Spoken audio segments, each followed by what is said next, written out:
Good morning and welcome board members, youth councillors and advisors to our June board meeting. It's good to see you all, really good turnout in person, so thank you very much for all putting in the effort to be here. I'd also like to extend a very warm welcome to Kim Dams to her first meeting as Chair of Dumfries and Galloway Integration Joint Board, and she's replacing Andy McFarlane and Douglas Dixon, Principal and CEO of Dumfries and Galloway College, who is replacing Joanna Campbell. Could I remind board members that we're being live streamed today to allow for public access, and also that the meeting is being recorded and will be made available for subsequent viewing online. We're also having a short photo shoot after the meeting with our youth councillors to show our support for Carers Week, which takes place 9th to the 15th of June. Stephen, could I ask you to give us the position about attendance today? Thank you, Chair. Yes, apologies from Jane Morrison-Ross, but we have Russell Griggs here from SOS. Russell has intimated he will have to leave at 12:30 today.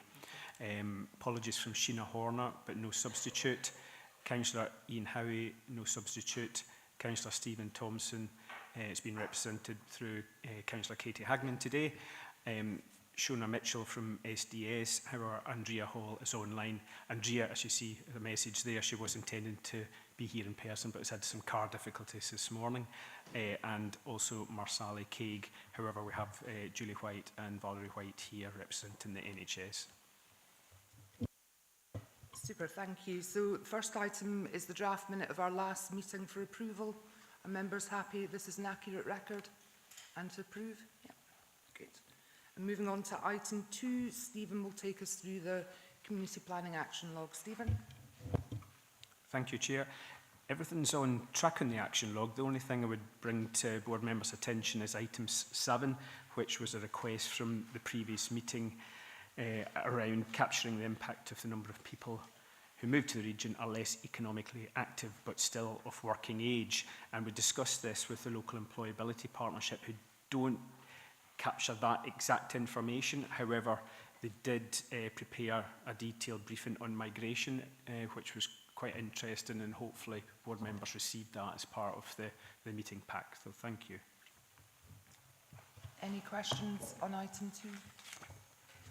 A lot of people in the room. I've got to scan right round. No, good. Okay, so we'll move on to item 3. Very happy to welcome our youth councillors today, Luke Graham, Val Walker, Harvey Sutton and Vic Walk. And they're going to give us an update on progress and take us through a presentation, and then we'll open the floor for questions. Over to you, Luke. Thank you. Good morning, everyone. My name is Luke Graham. I am the Youth Councillor for Allendale East and Eskdale. I'm delighted to be delivering this presentation on behalf of Dumfries Galloway Youth Council, along with Val Walker, Youth Councillor for Dean Glen Kens, and Harvey Sutton, Youth Councillor for Cast Douglas and Crockerford. We wanted to start this presentation with a quick look at the history of the Youth Council in numbers. Dumfries and Galloway's Youth Council was established in 2019 and is currently in its 3rd term.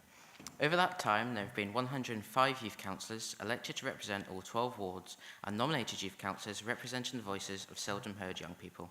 There are 107 miles between our youth councillors from Stranraer to Langham, with youth councillors elected to represent the voices of young people across the region. 8,559 young people have turned out to vote in youth council elections.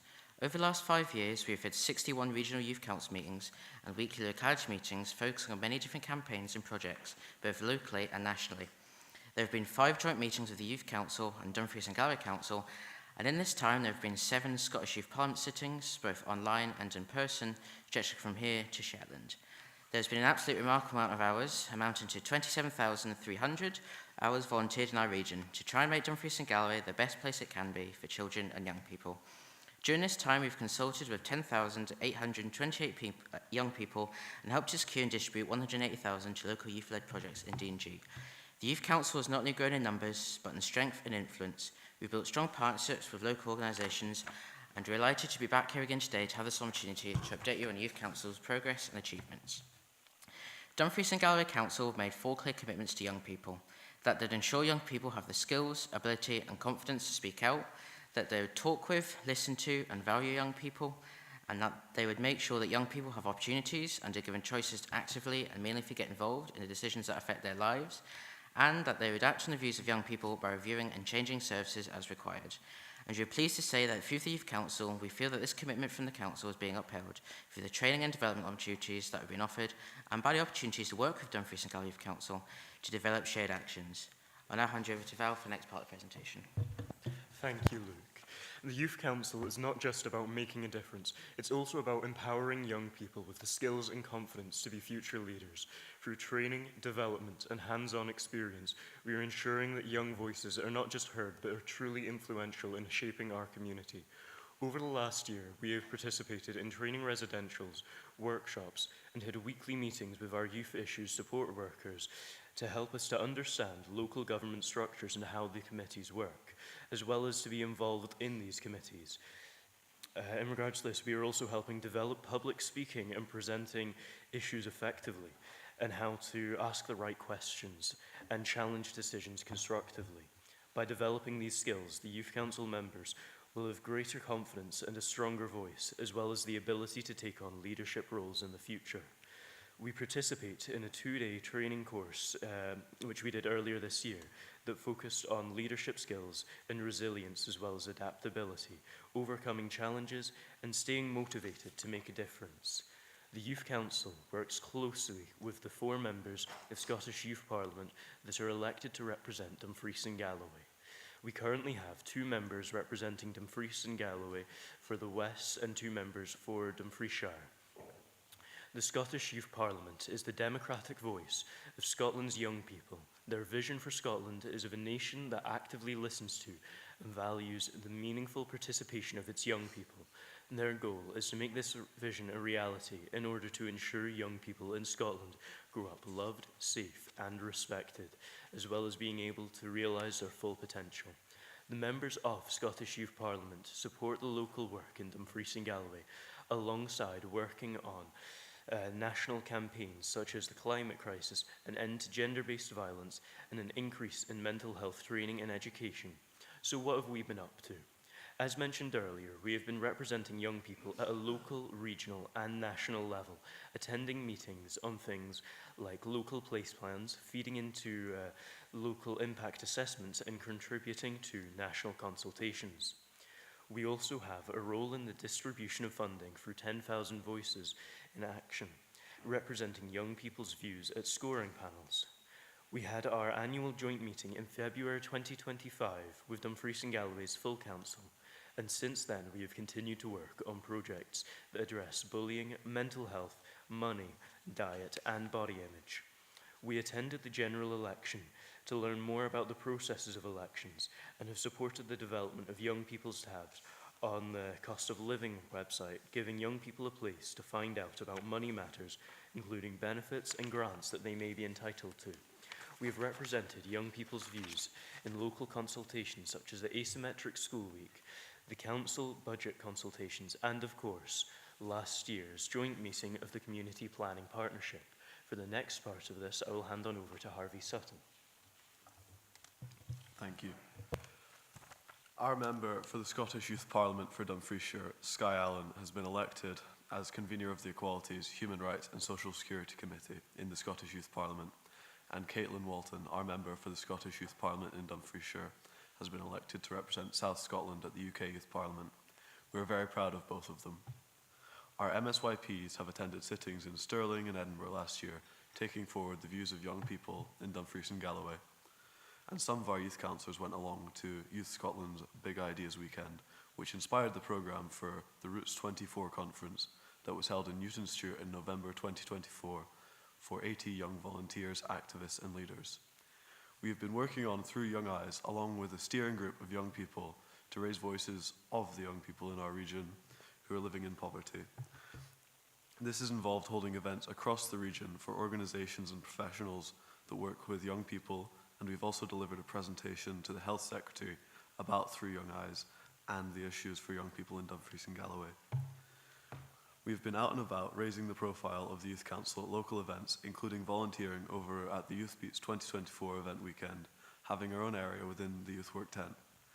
We have that coming up again real soon, and plans are underway to use the opportunity to promote the impending election of the Youth Council and young people's right to vote at age 16 next year in the Scottish parliamentary elections. Over the last few months, we've been meeting with Stress Trends and D&G Food Sustainability Partnership to find ways to work together to ensure young people's voices are heard, and continuing to work with the Council's lead officers who have been appointed to oversee our joint action plan. It's been a busy and productive year for the Youth Council. So what's coming up next? We have a 3-day training residential coming up in the summer, and as part of that we'll be reviewing our local ward action plans for 2025 that have a focus on specific pieces of work that we have been delivering over the last 6 months in our communities, as well as training sessions, work on accreditation and creating our promotional videos for our own elections in November. We're also opening a new position for a new Scot nominated youth councillor and planning ahead for the November 2025 elections that will now see a new cohort of young youth councillors elected for Dumfries and Galloway's Youth Council. The election process will begin after the summer, when we will hold information sessions about Youth Council across the region and encourage young people to stand as candidates for November elections. During this time, they will be supported to develop their manifestos and election campaigns. Finally, we would like to extend the offer to the NHS board and any of the other CPP members, management teams, to have joint meetings with the Youth Council to talk about key issues for young people and explore any potential joint working opportunities in the future. So that brings us to the end of our presentation, and we hope this has given you a snapshot of the range of work that the Youth Council has been involved in over the last 12 months. We're happy to take any questions and comments on our presentation. Thank you for listening. Thank you very much, Harvey, Luke and Val. A quick canter through an incredibly busy year for you. I'm happy to open the floor to members. Councillor Dorward. Thank you, Chair. Thank you very much for the presentation. Really interesting. I was quite interested in the training you were describing. It's a question to all of you, not just the person discussing it. You spoke about public speaking, you spoke about training in resilience, leadership, and asking relevant questions. In fact, I'm quite envious about the training that you've received. How would you prioritise, or would you prioritise any of these skills in terms of your role, or do you think they're all the same? Thank you. I think I would prioritise, I presume to like specific training things. I'd probably prioritise like confidence, public speaking and building confidence speaking in public place, because I think that's the most important thing as a councillor. You need to be able to speak to the constituents, speak at meetings to raise issues. So I would say public speaking and actually confidence to speak and raise issues would be my priority. Personally, I would have to second that opinion, as I think even if the other skills are very important and are equally valued in being able to work in all of these environments, it's completely useless to have these skills if you don't have the confidence to use them and to work in tandem with the other councillors and to make the sort of progress where we're able to. Thank you. It's clearly working very well. Yeah, maybe we could do with some of this training. Councillor Hagman. Thank you. And yeah, no, it's really great to hear you speak today. I'm substituting, so I'm not normally a member of the Community Planning Partnership, so it's a real pleasure to hear and actually to have everybody in the room together. I'm really heartened to hear that you have been able to take forward the D&G Sustainable Food Partnership. That was an action that came out of our joint council meeting, and certainly I know that there was a real keenness from our youth councillors to be involved in that, and I think it's maybe important to say to maybe some of our other partners in the room here that was as a direct result of our youth council. For me, it'd be really useful to understand, one of the points that I come on to often is the ladder of youth participation. So we sit in our council meetings and we can think that we're doing really well, but from your point of view, where do you feel we are on this ladder of youth participation, and perhaps where would you like to be with maybe some of the other partners around the table today? Because I think there is a real strength when we do have that collaborative working and actually being able to have those sustained outcomes. So what would you like to see as an outcome if there's further working with partners? In my opinion, I think the best outcome going forwards for this would be to have more awareness within the council of how to contact the youth council and how to get our participation on a lot of these initiatives which we haven't yet had the opportunity to work with you on. However, in regards to the ones which we already have been able to work with, I've been more than pleased seeing the sheer amount of progress that we've made in at least the past year, as well as seeing the amount of work going forwards in improving this communication and improving contact with our councillors. We actually currently have a plan for a day in the life later this year, where we will get to work with some of the councillors who represent the wards ourselves, which will be very useful in shaping our ability to communicate and get to know more about what is going on. As despite all that we do participate in, there still is a lot of parts of the council and a lot of facets of it which we are just not yet prepared to or have not yet been made aware of. So it will be very helpful making progress on that. Thank you. Thank you. John, I'm going to call elected members by their first name because I'm very aware now that I'm calling everybody else by their first name. Thanks very much, Chair. Thank you very much for your presentation and update to the board this morning. It's always a pleasure to be able to have a joint meeting with the Youth Council. I think it's really interesting, and other colleagues have already indicated the amount of work that you've done over the last 12 months, and well done. And I think as part of Third Sector, Dumfries and Galloway as chair, I would welcome an opportunity to have a meeting with you and our Chief Officer to allow you to have a conversation about what goes on within Dumfries and Galloway and the strands that lead to other partners, but nationally also, and to some of our teams who do specific pieces of work across the region. And also a date for the diary would be our annual conference. It's going to happen on the 5th of November, and you and everyone are very welcome to sign up to that. So I look forward to getting that date in the diary, and we can move that forward. Thank you. That's really helpful, John. Thank you. Russell? Thanks, Gail. The 10,000 voices pre and post-COVID are the two probably most interesting documents I've read in my time here. And we've talked about what the difference is about how young people felt before COVID and how they feel. And that's a very important thing. But it was more to say, South Scotland Enterprise has its own youth advisory forum. And if you haven't met with them, you should. We are working, our board is working more and more with them, getting them involved in consultations, getting them involved in some of the strategy work we do.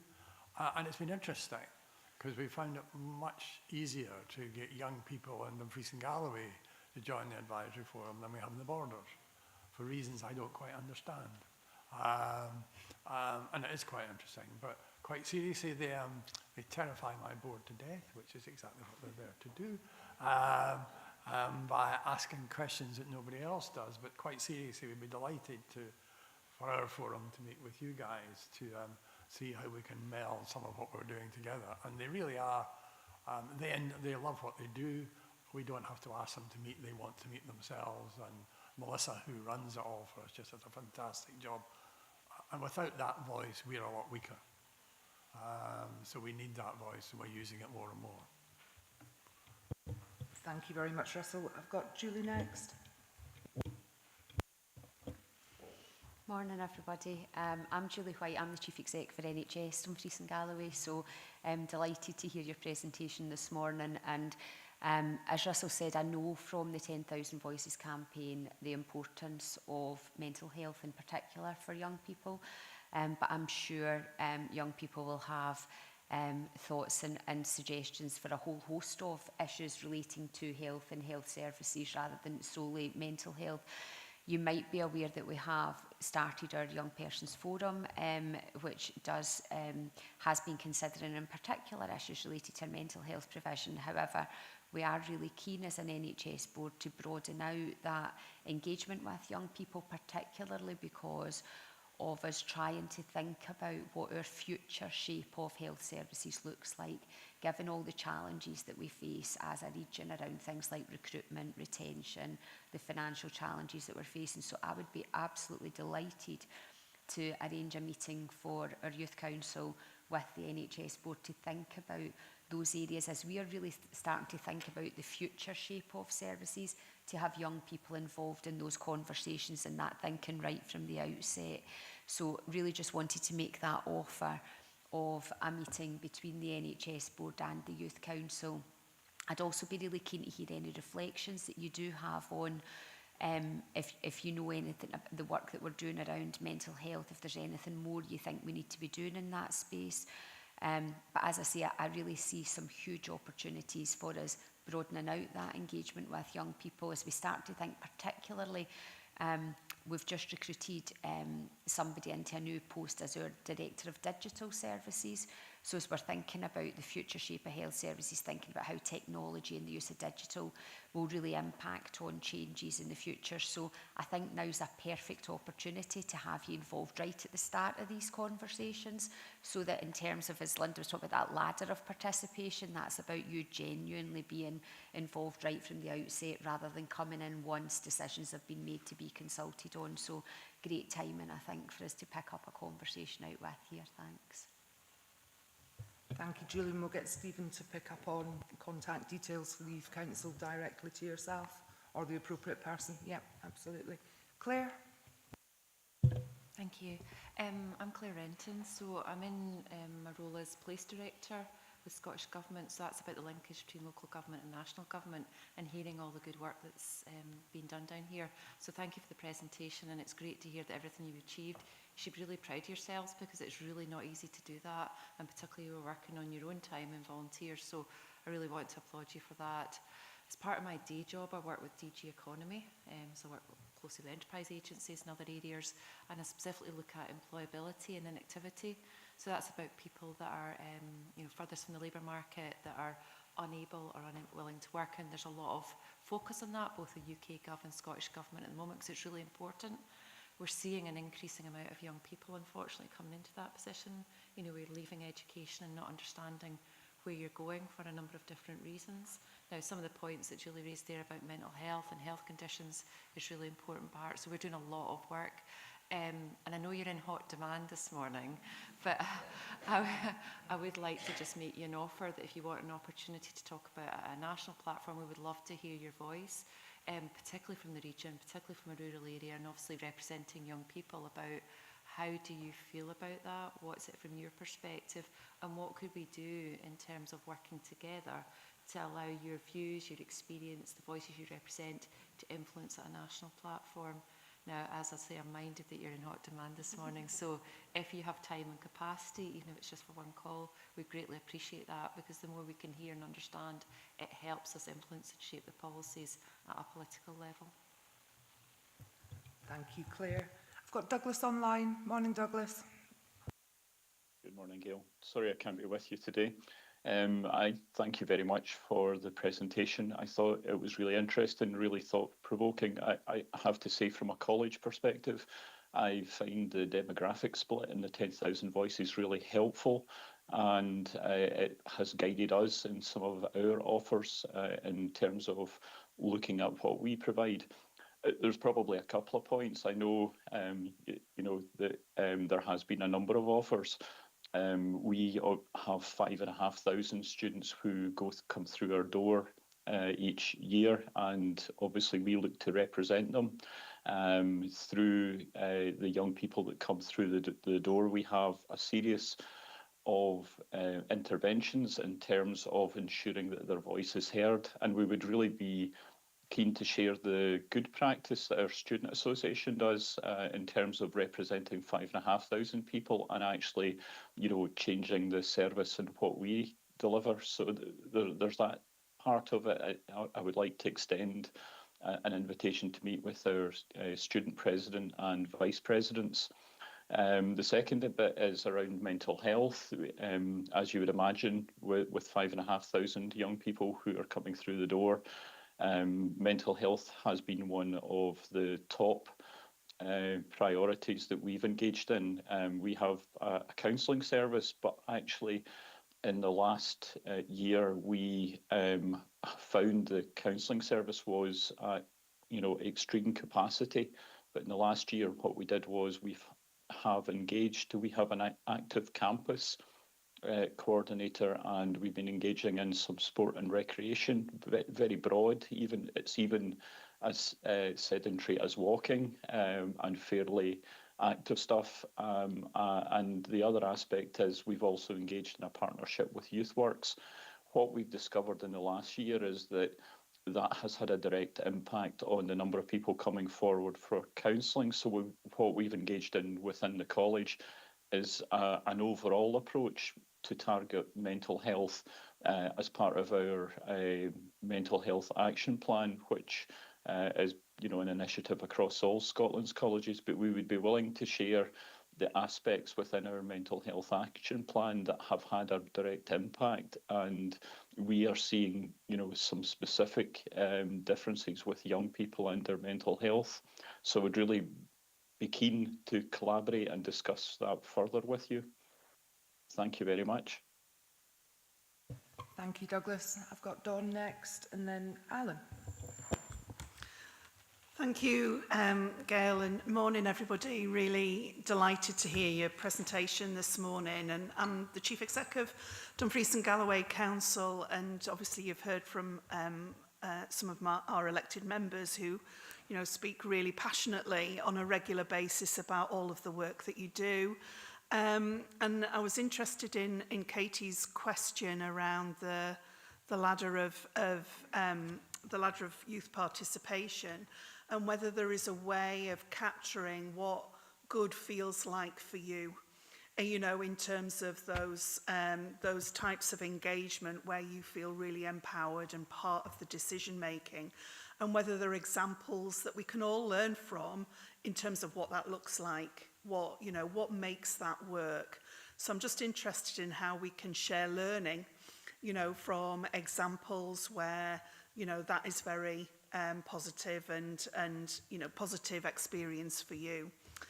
And then I'm just struck by all of the discussion this morning and the fantastic offers for meetings and follow-up, and that's really positive because that's testament to the journey that you've been on, the success that you've seen, and how proactive and positive you are about your roles. So I just think that is absolutely fantastic.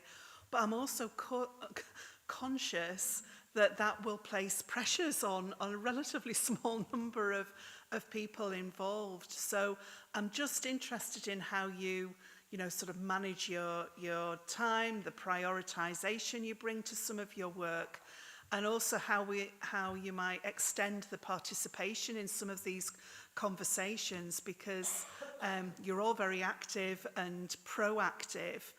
But there's potentially growth in all of the conversations that partners want to have with you. So how will you prioritize? How will you extend that participation to others who can be involved in these discussions? Thank you. Thanks, Dawn. On your first point about the ladder, yes. I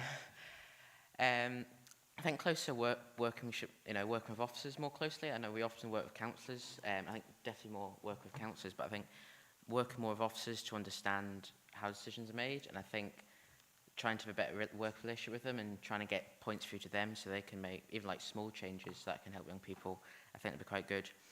On your second point about time, I'm quite lucky that I've just left school, so I have a lot more time to do things.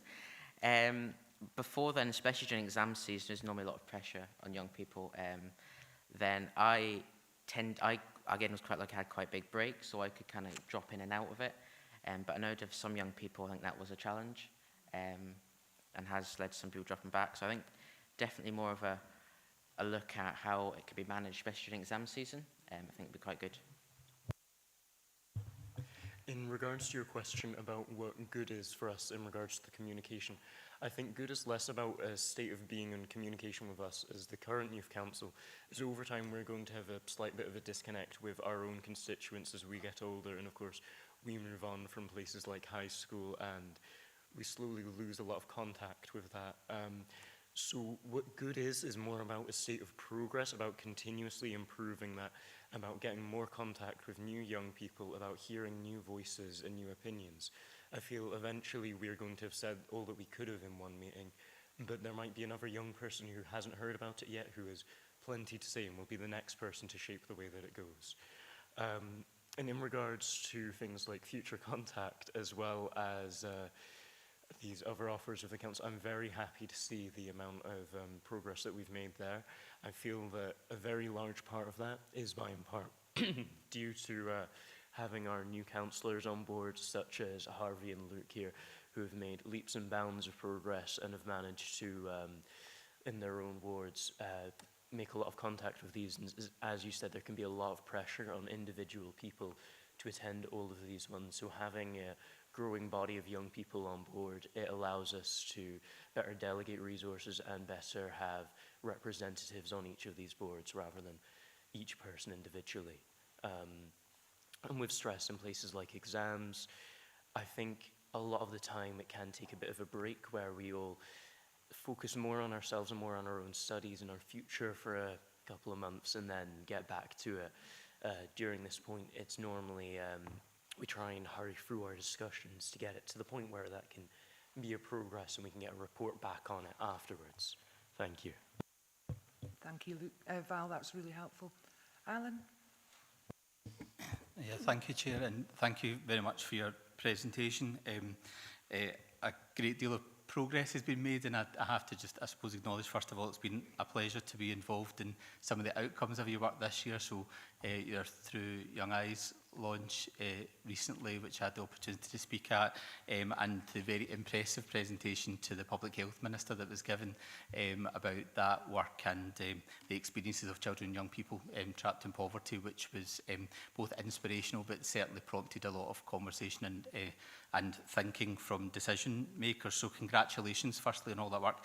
I'm also very conscious that at last year's joint meeting between Youth Council and myself, we had a commitment to work better together. I certainly worked with Mark and colleagues in youth services, but we haven't got to the stage yet of having that conversation with Council, which Youth Council, which I would very much welcome. Perhaps just in a couple of areas I'm reflecting, Chair, on some thoughts of other contributions to Dawn's contribution around us. The adults have moved into a space of asking quite a lot of your time, and I'm curious about what you want to get from us. That might not be a question for today, but certainly to think about, to make sure that your interactions with us mean that we're not taking all of your thoughts and experience to inform our decision making, but you're not getting very much back from it. So interesting to perhaps, if you have some thoughts now, very welcome your reflections on what good looks like to get back from our relationship. A couple of points that Claire's mentioned around employability and skills. Interestingly, we've been taking a lot of feedback through Skills Development Scotland work with young people about future of skills and employability, and are actually developing a third sector programme about what community-based opportunities for volunteers and skills development there are for young people. So again, really interested in working with you on those spaces if you have time and input. And probably go my last point a little further than maybe our chair made an offer of attending a third sector conference. I would actually be delighted if the Youth Council or more young people were willing to contribute to a session and co-design a specific session based on community work. So our theme for this year's third sector conference is about the strengths, skills and assets of our local communities, not of our systems and services. And therefore, if there was some space in your diary, or you can encourage the other young people to be involved, I'd be delighted to work with you to co-design a young people's session at that conference in November. If you have reflections now, welcome to hear them, but otherwise look forward to meeting with you. Thank you. In regards to your mention of the events going on, we do currently have local action plans for each of our wards, and it might be helpful for us to get in contact and share those with you in case there's any points which you would like to either advertise or work with us on them. And in regards to representing the youth at one of these meetings, I am sure that we'll find a member who is able to. I myself have made a few too many dedications in the next while to have as much time in November. However, I will definitely have an ask around and see if we can find someone to represent us as often as possible in the third sector. Thank you. Thanks, Val. Mark?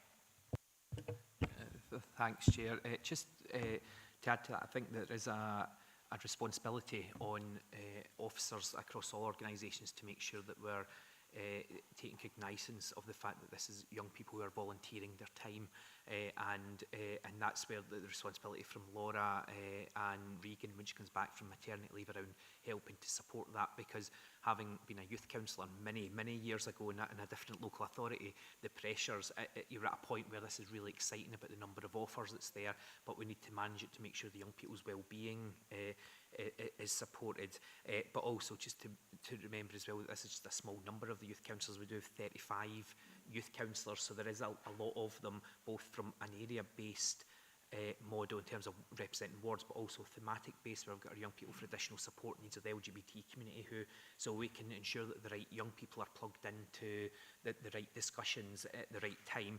And I would just bring people's attention to the report further on in the agenda. Actually, the next two reports forward, where it actually has the consultation mandate. And this was about where our youth work service worked with the youth council around trying to put in place a more process, a kind of robust process for people who want to consult or engage with the young people, to make sure that it's done meaningfully and it's not tokenistic, and ensures that we keep the level we've got to with the ladder participation, but also is done in a timely fashion.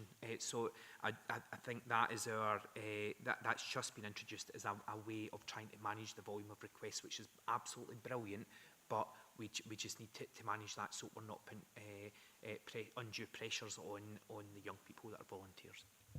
Thanks very much for that, Mark. I completely agree, and thank you again to the Youth Council. Oh, Russell, sorry. I was just going to say, if I may, I might ask Youth Council to go away and do something, which is one of the, as Claire said, you're in very high demand and you will be, but it'd be really interesting to know, once you've gone and met with all these other young groups, how you think you could work together better. I think one of the great things we've done in the south of Scotland over the last 5 years, Gail and Julie, is to work more together as a team, to come together to make sure that we do that. So I think, given that we now have all these folk, and as Argo said, 5,500 of them at the college, it'd be really interesting to think of, as you go around, to see if there's something there you could get a coherent and corporate voice that answers across the economy, health, employability, and all the work that you guys does, how that voice might be brought together better. Yeah, thanks, Russell. So, Katie?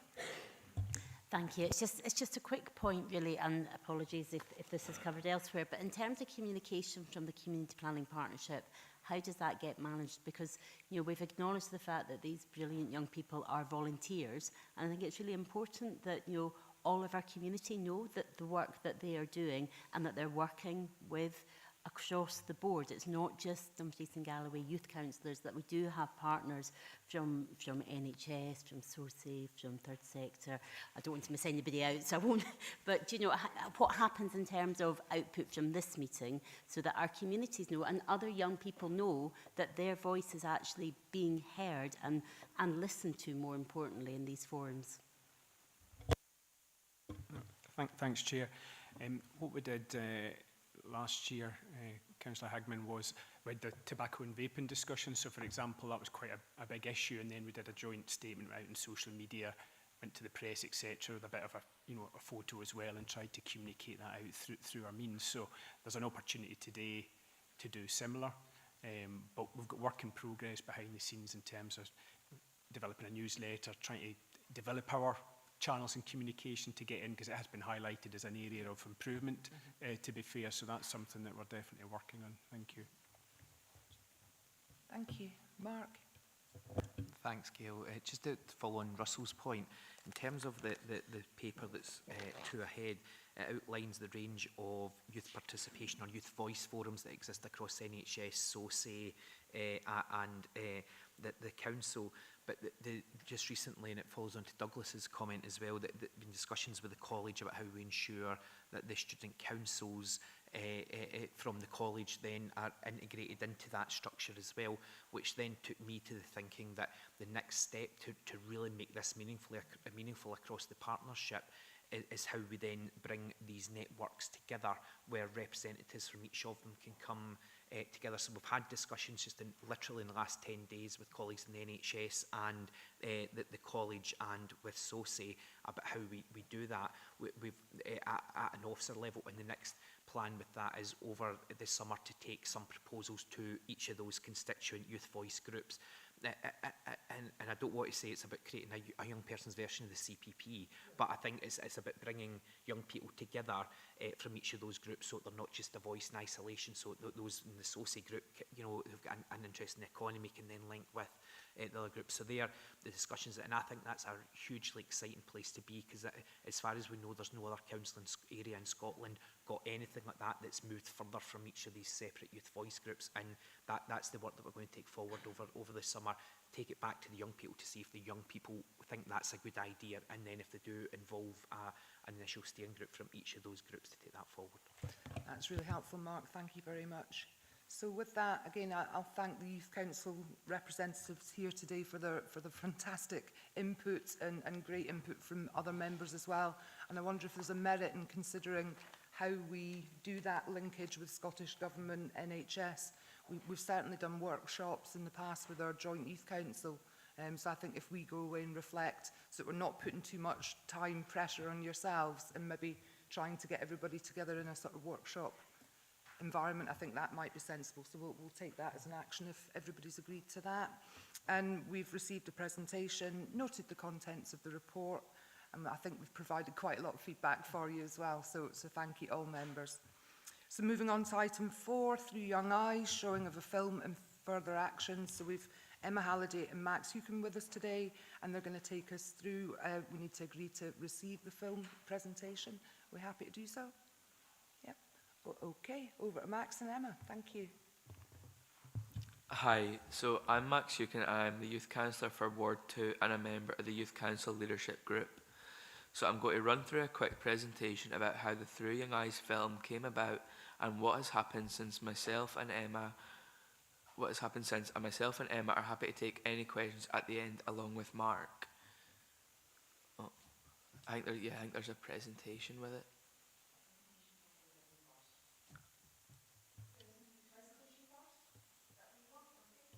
Sorry.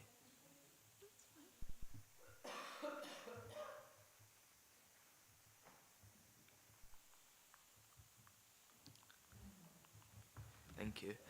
So, poverty is often seen through the lens of statistics and reports, but for those who experience it, it is a daily struggle that affects every aspect of their lives.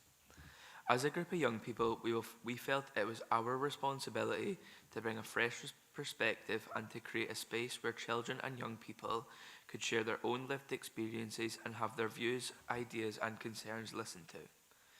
We decided to do this through the media of film. And from November 2023, we recruited a steering group of young people who went out and about talking to young people in youth groups and schools, working with focus groups and talking to individuals on how they see poverty and how for some people they may experience poverty. We talked to young people right across the region from Stranraer through to Moffat, asking the questions: what does poverty mean to you? How do you think children and young people might experience poverty different to an adult? And what do we need to do better? What do we need to do better to make our region a safer and fairer place for young people and children? We have learned through this process that young people poverty isn't just about money, it's about the lack of opportunity and of hope. The film is powerful, hard-hitting, and shares some of the true lived experiences of young people in our region. So it was important to us to listen to those stories and share some of the key messages that we learned from them. First of all, we learned that poverty can restrict access to education, extracurricular activities, and career opportunities, limiting young people's potential and full prospectus. This can be through transport, access to kit and equipment, and costs for participating in activities. It also includes young people's home environment and living circumstances, and learning can be affected in so many ways. Are young people getting a balanced diet to sustain them through the day, or getting a range of learning opportunities? Mental health is another key factor. The stress and anxiety caused by financial instability contribute to mental health challenges, including depression, low self-esteem, and a sense of hopelessness. This was an incredible issue for young people themselves, but young people were also indirectly affected by mental health challenges experienced by parents, carers, siblings, and young people. Shared harrowing stories of witnessing domestic violence, bereavements, substance abuse, and other things related to mental health and poverty. Young people often feel stigmatized and isolated because of their economic status, leading to feelings of shame and exclusion from social groups. This social stigma and isolation included things we all take for granted, like taking a friend home for tea or to study together, or not being able to afford things like go swimming or go to the cinema with friends, which leads to stepping back from friend groups and becoming further isolated. The impact on education. Poverty affects academic performance due to factors like lack of resources, poor home and study environments, and the need to balance school with responsibilities like part-time work or caring for family members. Many young people felt that they had to leave school earlier than they wanted to get paid work and help towards household income. Constant financial insecurity creates an unstable environment, leading to frequent housing changes, food insecurity, domestic violence, and uncertainty about the future. Insecurity and instability was a key issue for young people who felt they couldn't plan their future or have aspirations for college or university. Barriers to basic needs was the most common issue for young people. Access to essentials like nutritious food, healthcare, and safe living conditions is often compromised, affecting overall well-being and development. Young people living in poverty spend a lot of time worrying about life in general and need to fight harder to survive. The final key message was all about resilience and strength, because despite these challenges, young people demonstrate remarkable resilience, finding ways to cope and support each other. The film was never intended to be a call for action or to identify solutions, but hoped to urge decision makers, support workers, and communities to continue to address the issues that spread poverty and to provide better support for young people in need in Dumfries and Galloway. So what have we done since the release of Through Young Eyes? We have been out and about raising awareness of the key messages from the film to professionals. So far, we have held several events for organisations and individuals working with young people, and the film has been published on social media, YouTube, and Dumfries and Galloway's Cost of Living website. We have been asking people to share the messages and consider how they might like to do things differently to support children and young people in poverty. We have also presented the key findings to Dumfries and Galloway's Council's Poverty and Inequalities Committee and to the Minister for Public Health and the COSLA Health and Wellbeing spokesperson on their visit to the region. Following on from the workshops for Through Young Eyes, we have developed a toolkit for practitioners to enable them to have conversations with young people about poverty in brave spaces.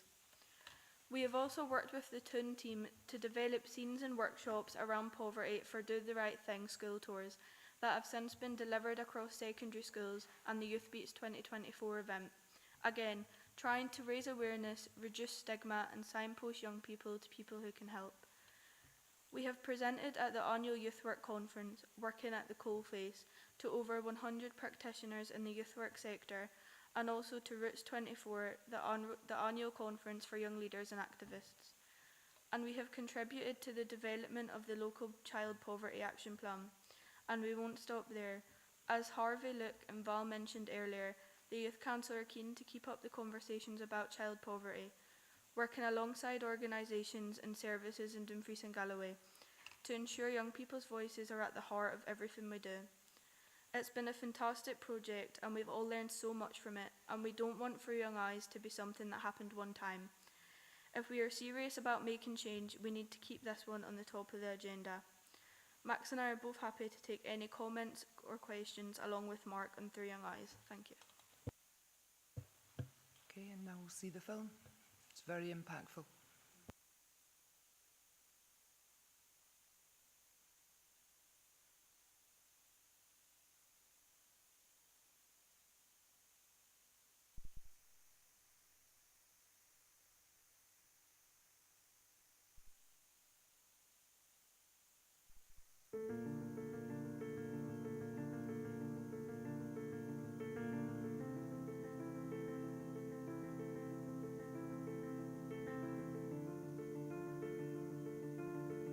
What poverty means to me.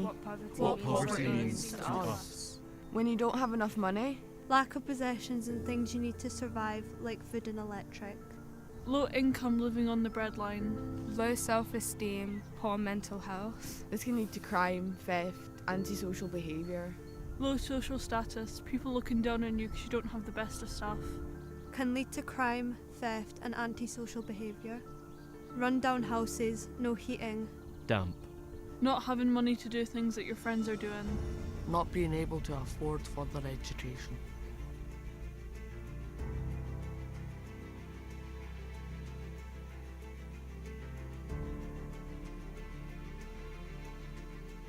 Through Young Eyes has been produced by young people to provide a unique insight into the effects of poverty on children and young people in our region.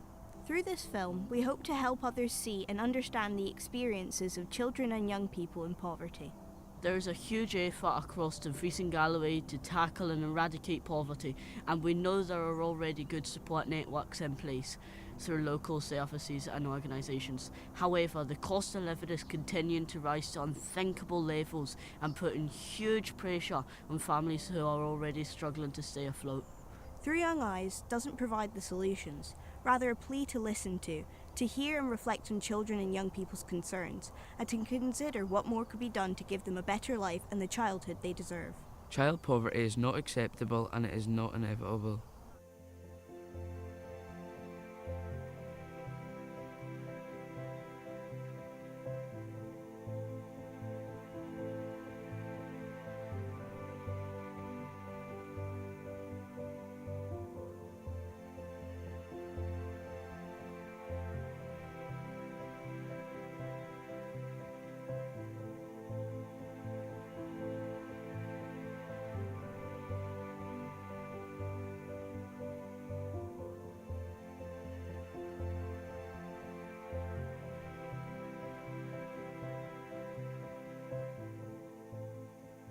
I was aware of things to do with poverty when I was younger, as much as my parent tried to hide it.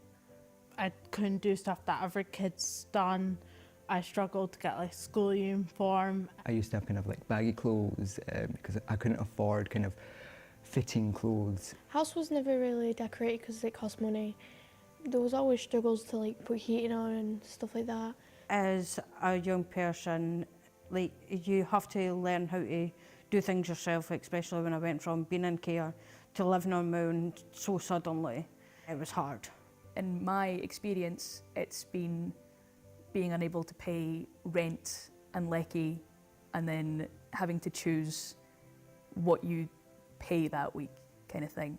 It's this big cycle of, do I pay for lecky this week? Do I pay for food this week?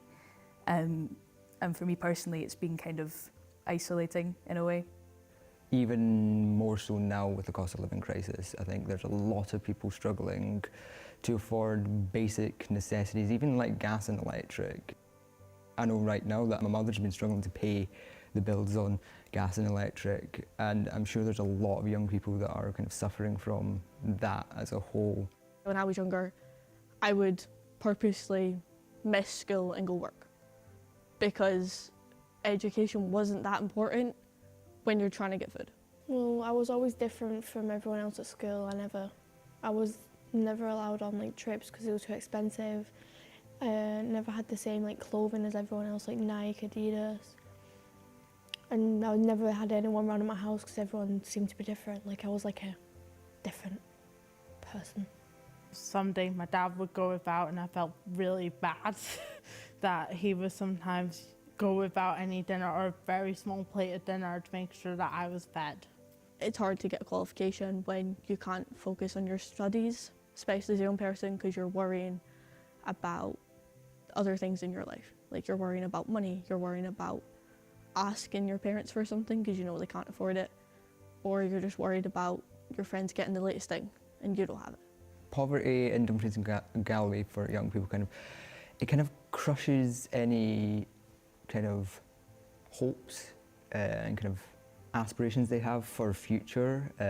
I feel like they get kind of lost in the fact that they might not be able to get out of it. I know that I still kind of struggle with that, kind of that fear of, well, if I don't get out of poverty, I'm just kind of another statistic. There was points where I was sitting for days without food, like anything, and it destroyed me. Like, you were questioning, is there any point? I'm trying, I'm working, I'm at college, I'm doing all these things to try and get more money, get better and get out of poverty, but you're not getting anywhere. I definitely think over the past few years we've seen an increase in young people attending services who are coming in genuinely hungry or looking for food that they can then take home to siblings and family members. We've seen an increase in young people expressing worries about family situations, or how am I going to afford Christmas for mum, how's mum going to afford Christmas for us. I think COVID's had a massive part to play in that, and I think across the region we're seeing that kind of increase in worry about family situations. Not even just young people, but like say families with young people, a lot of sort of people needing food parcels and energy vouchers to sort of manage their, because they can't afford their electricity. So we do see quite a lot of those, especially working down in the bureau, we see quite a lot of those. And we also have an emergency phone line where we do get a lot of fuel voucher requests and food parcel requests. So obviously if we're getting a lot of those requests, it shows that poverty is an issue amongst, not only just amongst young families, but also young people as well. Well, we started Grub Club in 2018, and that was to combat holiday hunger. So we run it like 3 days a week in the holiday time for the kids and their families. That started with like 3 small children, and now I have about 23 at 3 o'clock, just the back of 3, coming in to see if I've got anything. I've seen some of the children actually saying, can I take this for my mum?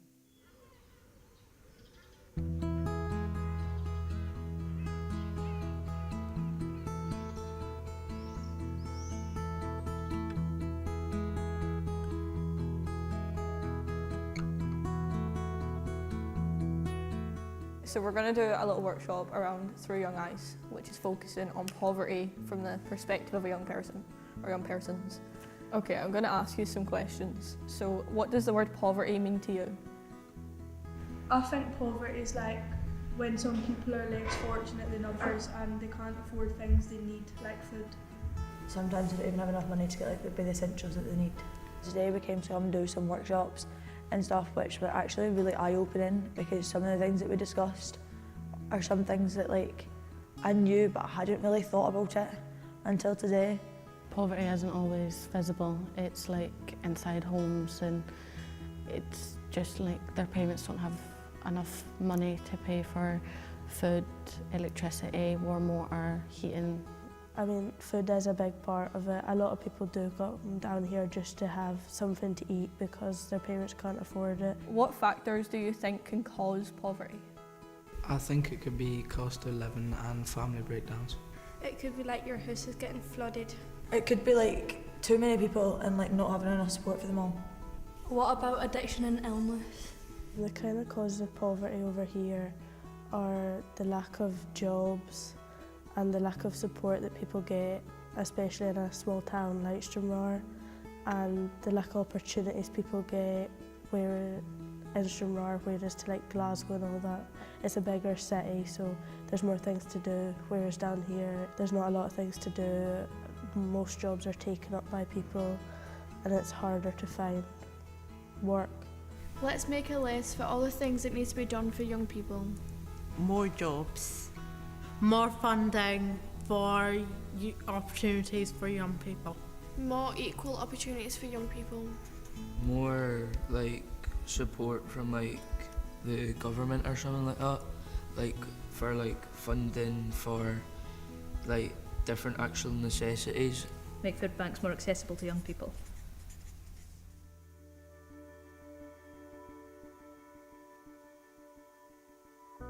Nobody actually knows who's there to support them. Like, they don't know where to go to have a conversation with somebody about like what they're struggling with, and like sometimes that's all people need, is just to be able to sit and have a conversation with somebody and know that they're not going to get judged within that conversation. You know, reach out to young folk, kind of ask what they think they're struggling with, because it could be a multitude of things. I know for me, that I really struggled to go anywhere when I was younger. Before the free bus passes were introduced, we didn't have enough money to be able to go and travel and do things as a family, as individuals. Even now, my mother still struggles to actually do anything on her own because we just don't have enough money for the bus fares. I know that when the free bus passes were introduced for under 22s, it really benefited. I think like there needs to be signposting it and where young people can go to get help or like just have a conversation. And I think I think the key thing that needs to be in it is the fact that it's all right to reach out for help, because not like it's still so like it's a really taboo subject, like touching like actually people opening up with the fact they actually need help and the fact they're actually in poverty. And I think now more often than it ever was, obviously due to inflation and cost of living and stuff, like more people are needing help.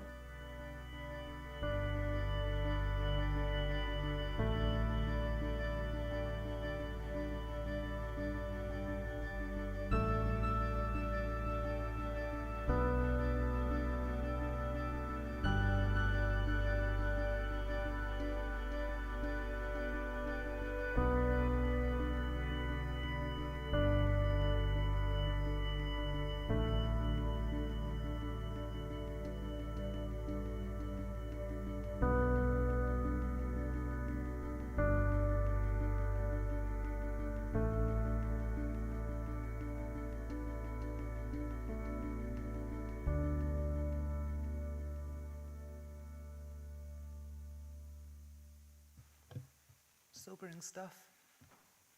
Thank you, Max and Emma, for your presentation and for being part of the creation of such an impactful film.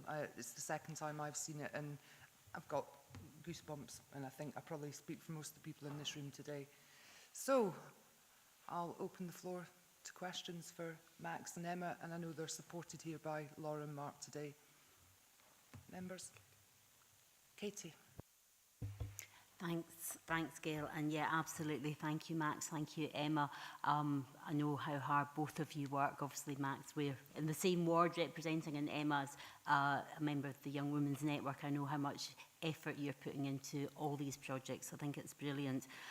For me, a couple of the quotes there that poverty crushes hope and aspiration. That's a really powerful statement, and I'm acutely aware, and without going into personal details, I've got peers who grew up in poverty, and the shame of that is still with them 40 years on. So, you know, it's incumbent on all of us to try and take that forward.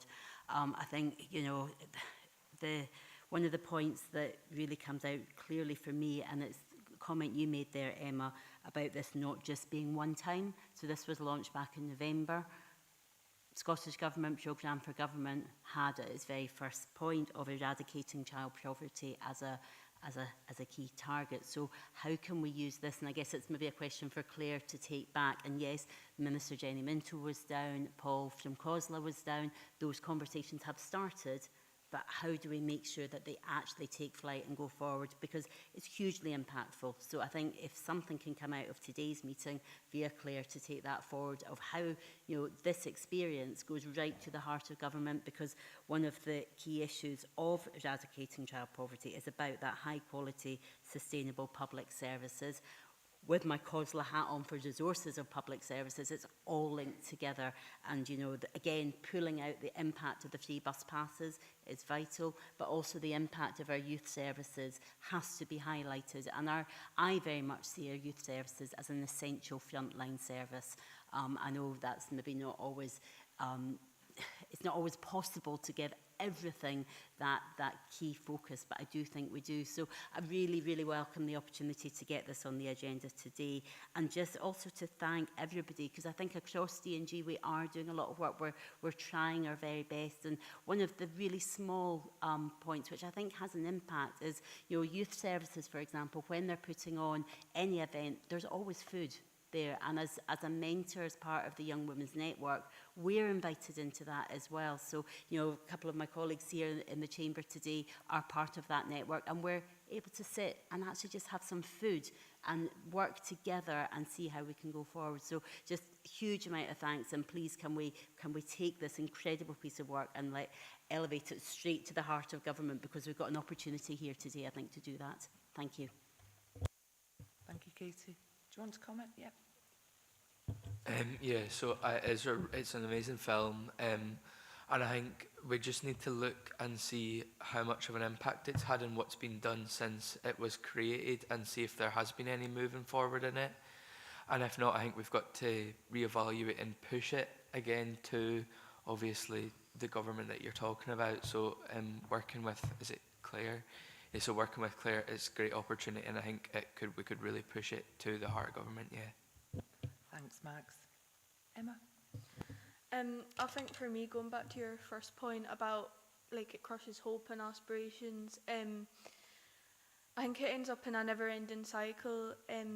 If you get to, like, you can't set your hires in education if you have to leave school to go get a job, or because I think it's 60% of the median you have to be to get like EMA and stuff.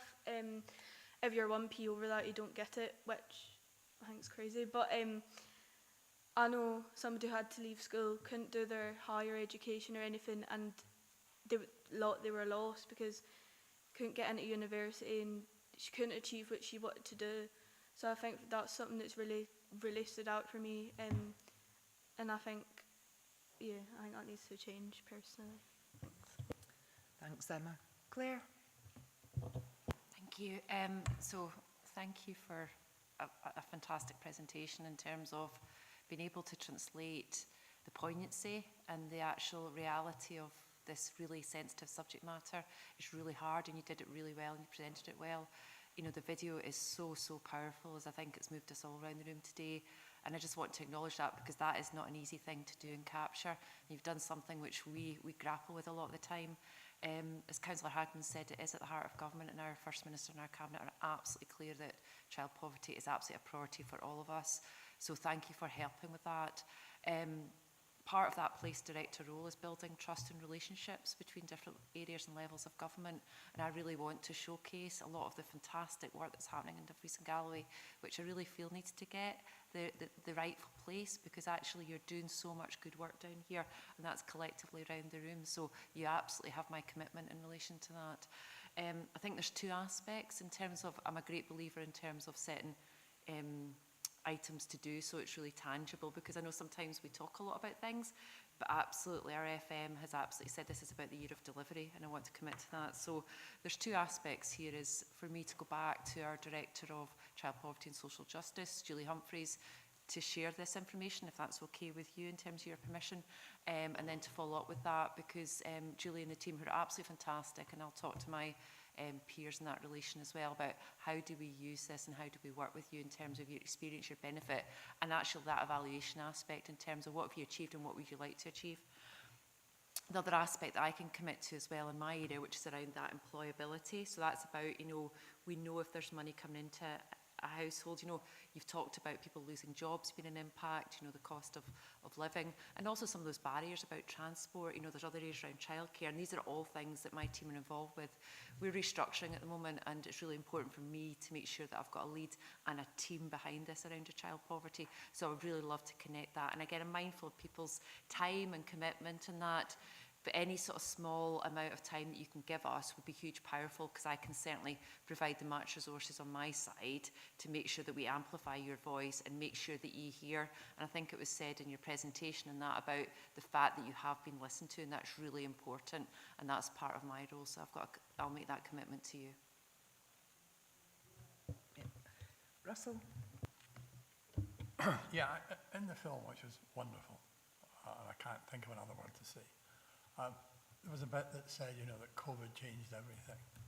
And if we look back at what 10,000 Voices said to us before COVID, and what all young people then said, they were very generic. The things they wanted a house, they wanted a job, they wanted all the things that everybody does. And the thing that changed and what came out of 10,000 Voices after COVID was it all became very personal, and that's fine. So that's not our criticism, that's absolutely fine. We all had the time to sit and think about what was really important to us. And I think what this demonstrates is that we're now articulating that much more positively. So we've moved into, the First Minister was down here, yes, about 3 weeks ago, and I was talking to him. And he said the challenge with government is, and councils, is that they compartmentalise everything. And if it doesn't fit in one of the boxes, you don't get it. We need now to move to a place where the voice of individuals matters as well as the voice of, and that's tricky for government and councils to do, but we have to find a way of doing that. Because I think we're now in a world where what we want as individuals and as people and with our friends, etc., has fundamentally changed. And we're not as generic, if that's the right word, as we once were. What matters to us locally, what matters to us as individuals. And that means that all of us sitting around the table, including me, and Julie and others who write strategies, we've got to make sure that the strategies just aren't some overarching balloon that may not help individuals. And I think that's why listening now, listening first and doing second, is a really important thing to do. But I do think this just demonstrates, apart from a whole sort of other thing, that the world has changed. And that the views of individuals now are as important as the view of the masses. Thank you, Russell. You happy with that? Yeah. Alan? Yeah, thanks, Chair, and thanks, Max and Emma, for your presentation. I think I've seen this several times now, and it has the same impact as it did the first time. And I know it's a really important point that you made at the start of the presentation and included in the video, that it's not a call to action in the video, and the work that's been done in itself isn't about coming up with all of the answers. But I am curious, perhaps, along the lines of Katie's question and your response, Max, around, and perhaps it's a question for Mark as well, about how much traction do we think this is actually having in terms of influencing action to change? So it'd be interesting just to get a sense of feeling lots of people are hearing and seeing. Do you get a sense of something is happening as a response? And I suppose in just some of the elements that have been raised, just prompt some thoughts, some recent conversations as well across Dumfries and Galloway around cost of living, hope, which is included there, but also choice. And the difficulty in living in such a rural area that actually not only are some of the opportunities limited and sometimes inaccessible because of challenges we have in transport and so on, that we've also said, but that also limits choice. And what we certainly can't have for our young people, I think, is just funneling into the single opportunities that we are able to create, without also giving particularly young people, but I think everyone across Dumfries and Galloway, a choice in what they do. So the latest Citizens Advice research on the cost of living, for example, shows things still going in a worse direction. Cost of an average basket of goods increased by almost 20% between 2017 and 2024 when the last research was done, and actually the situation around choice and cost of transport has also got worse. So I'm just reflective of, I guess, what young people have shared in terms of their experiences and the experiences of their families. Here there are limited signs of getting better, and I just wanted to introduce that concept, as well as hope, that there also needs to be choice. But in terms of my questions, both for Max and Emma, and perhaps for Mark, what's your sense of feeling of traction now that you've got this message out there? What's changing? Thanks. Never mind. So since Through Young Eyes, down in Stranraer, we've set up a pantry for young people in our youth cafe. So young people don't have to ask to come and take from it. It's just a cupboard in the middle of the room. Well, not in the middle, but in the room, with pasta, rice, biscuits, juice, deodorant, toothpaste, like all your necessities, which has been a massive help, especially in Stranraer. We've had to restock it quite a few times.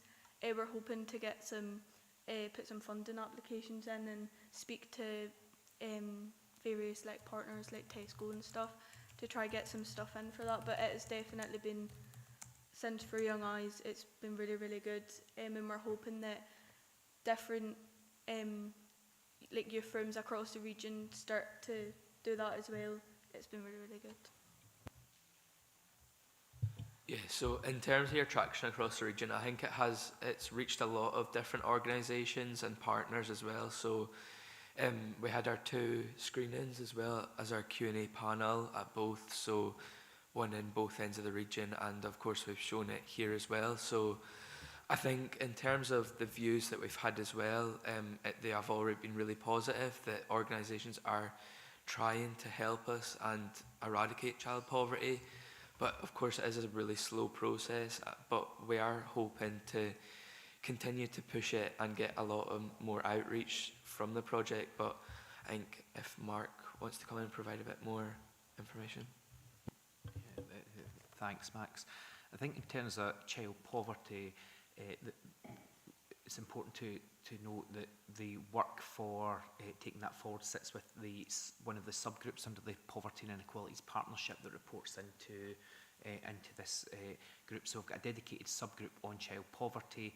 I think that there was an acknowledgement that there was a lot of activity in that, and we needed to shift a bit more to being outcome focused and actually what difference we were making, as opposed to necessarily 100 actions that were not outcome focused. And as part of the acknowledgement of that from the partnership, there was new leadership appointed to that group from both within the council and NHS, who jointly lead that group going forward. And what I would say is that we've got the right partners around the table for that, both from community groups to third sector organisations to statutory services. So they're in the process now of realigning their action plan to make sure it's more outcome focused. And there was a day held at in Dumfries, I think around 2 months ago, that brought people together, and a number of people in the room were at that, to really take stock of what we've done and acknowledge we've done good things, but actually we need to do more and go faster and harder in terms of dealing with this going ahead. And that's due to report to the Poverty and Inequalities Partnership at its first meeting after the summer, in terms of that approach, which will take us in line and time frame wise for the next local child poverty action plan that has to be produced. So I think people will see a difference moving away now from loads of activity, and it's not to dismiss that activity, because there's loads of good stuff going on in communities, but being much more outcome focused. And I think the new leadership of that group is done a really good job in terms of taking that forward. So I think that the points Max and Emma are making are really spot on in terms of the questioning around what have we done about this, and as part of that, I think the Poverty and Inequalities Partnership took the approach of providing some fresh leadership and emphasis and taking it forward on using the video as one of the things that we use as an evidence base for how we move forward. Thank you very much, Mark. Valerie? Thanks very much. I mean, it is just such a moving film, and like Alan, I was there when the Minister for Public Health was presented to, and the causeless health and wellbeing spokesperson, and it really visibly did move everybody around the room, as it always does. And I suppose just in terms of the reach of this, there's obviously the new child poverty delivery plan that's going to be developed for 2026 to 2031, and Scottish Directors of Public Health and Public Health Scotland put in a submission to the call for evidence, and the film was included in that as an example of an innovative approach to engaging with children and young people and really making that real. So it's across colleagues certainly in Public Health Scotland and my Director of Public Health colleagues, and it's gone into that call for evidence as well. So I think there's probably a lot of reach and influence that you're not even aware of that you've had across the system, which is to your credit. And I suppose just building on what Councillor Hagman had said about the importance of youth work in this space, and you can see the fantastic opportunities that there have been through the Youth Council, through the development of the film, and through things like the Champions Board as well, and just how important the range of opportunities that youth work gives across our region. So just really to highlight that, because it's just such an important part of what we do to tackle child poverty as well. Thanks. Thanks, Valerie. Douglas, did you want to come in, or has your hand gone back down? I wouldn't mind coming in. I mean, I have to say, like everyone, I would echo, it's really powerful. And I think, just looking at it, context, I don't think we often have full connectivity of, looking at child poverty. But I think what it resonates with me is we obviously have students who come from deprived areas, and statistics. We can quote them in terms of the students we have, the numbers we have from care experienced areas. But I think what I'm very conscious of is, we're replicating things that are taking place within the region, and we have food banks on both campuses. And we have obviously fairly direct interventions with the, limited funding that we get from Scottish Government, to tackle discretionary issues. But I think, I would welcome, further discussion, with the relevant group, just in terms of ensuring that there is perhaps a coherent action plan that the college is part of. Thank you, Douglas. I've got Kim. Thank you very much, Chair. And similar to Kate Hickman, it's my first meeting today, and I've been listening to all of the presentations so far. So I just wanted to thank all of you for bringing all of this here. From an IJB point of view, I think poverty, it's one of those underlying threats that affects everything in a person's life. So it will affect health, it will affect well-being, it will affect everything else as well. And I think from my personal point of view, I always introduce myself, I wear 100 million hats. I wear 100 million hats because I come from poverty. And I think it's really important that we recognize that poverty is something that has an effect on your later life as well. I just wanted to touch a little bit on what you were saying in the video as well regarding hope and the future.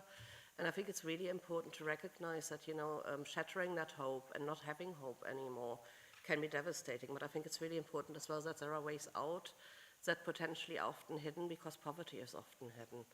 So one of the things I wanted to ask you is in regards to other factors, because there is a lot of factors that affect poverty, like if you grow up in a family, maybe a single parent family, or if there is a disability in the family or caring responsibility, so a million different factors basically that affect that kind of thing.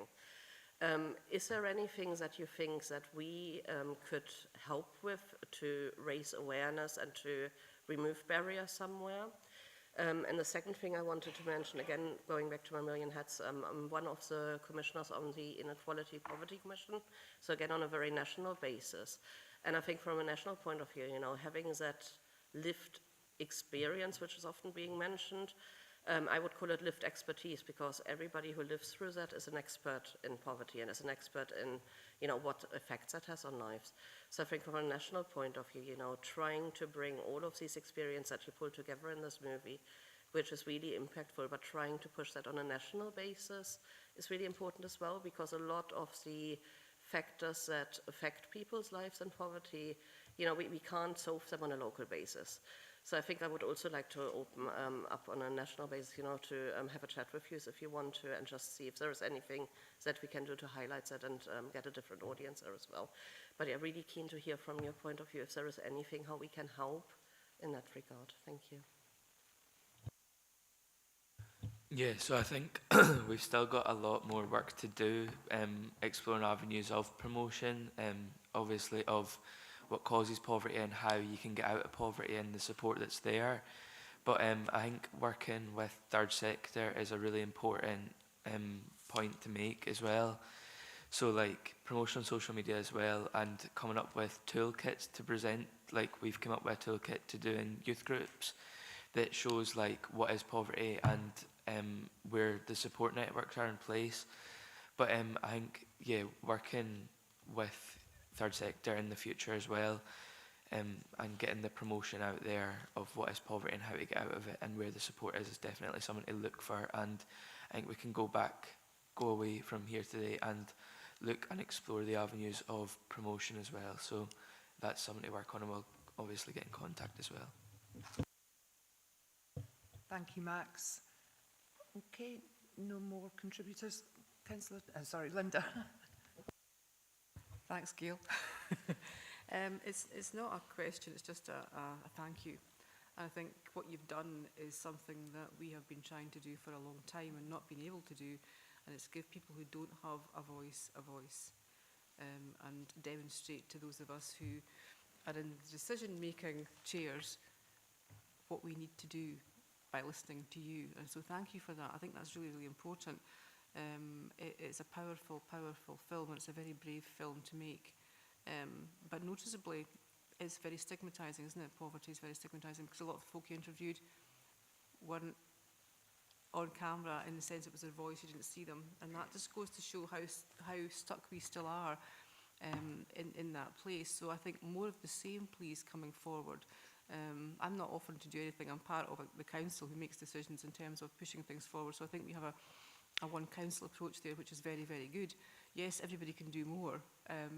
But I'm just here to say, I think you've done a fantastic job in what has never been done before, in my experience, in this area, is giving people who have less agency a voice. And I think we need to do a lot more of that. And I'll turn around, Mark, Laura, anything we can do to increase that through the youth work process, about giving people who, young people, sorry, and children, more of a voice through this medium. It's a fantastic way to do it, and I think it really hits home, given the comments from my colleagues around this forum. This is the one thing that hits home and gives us a greater understanding of what you're trying to tell us. So thank you very much for doing it. Fantastic. Thank you, Linda. Okay, with that, we've received the presentation and the film, and we're happy to note the contents of the report. Good, and thank you very much again, Max and Emma. Tremendous work, brilliant, keep it up. So moving on, my iPad's jumping about. Item 5, youth participation, youth networks in Dumfries and Galloway, how partners can support, and the Youth Council consultation mandate. And we again have members of the Youth Council here to speak to the report, supported by Mark and Laura. So over to Mark. Super.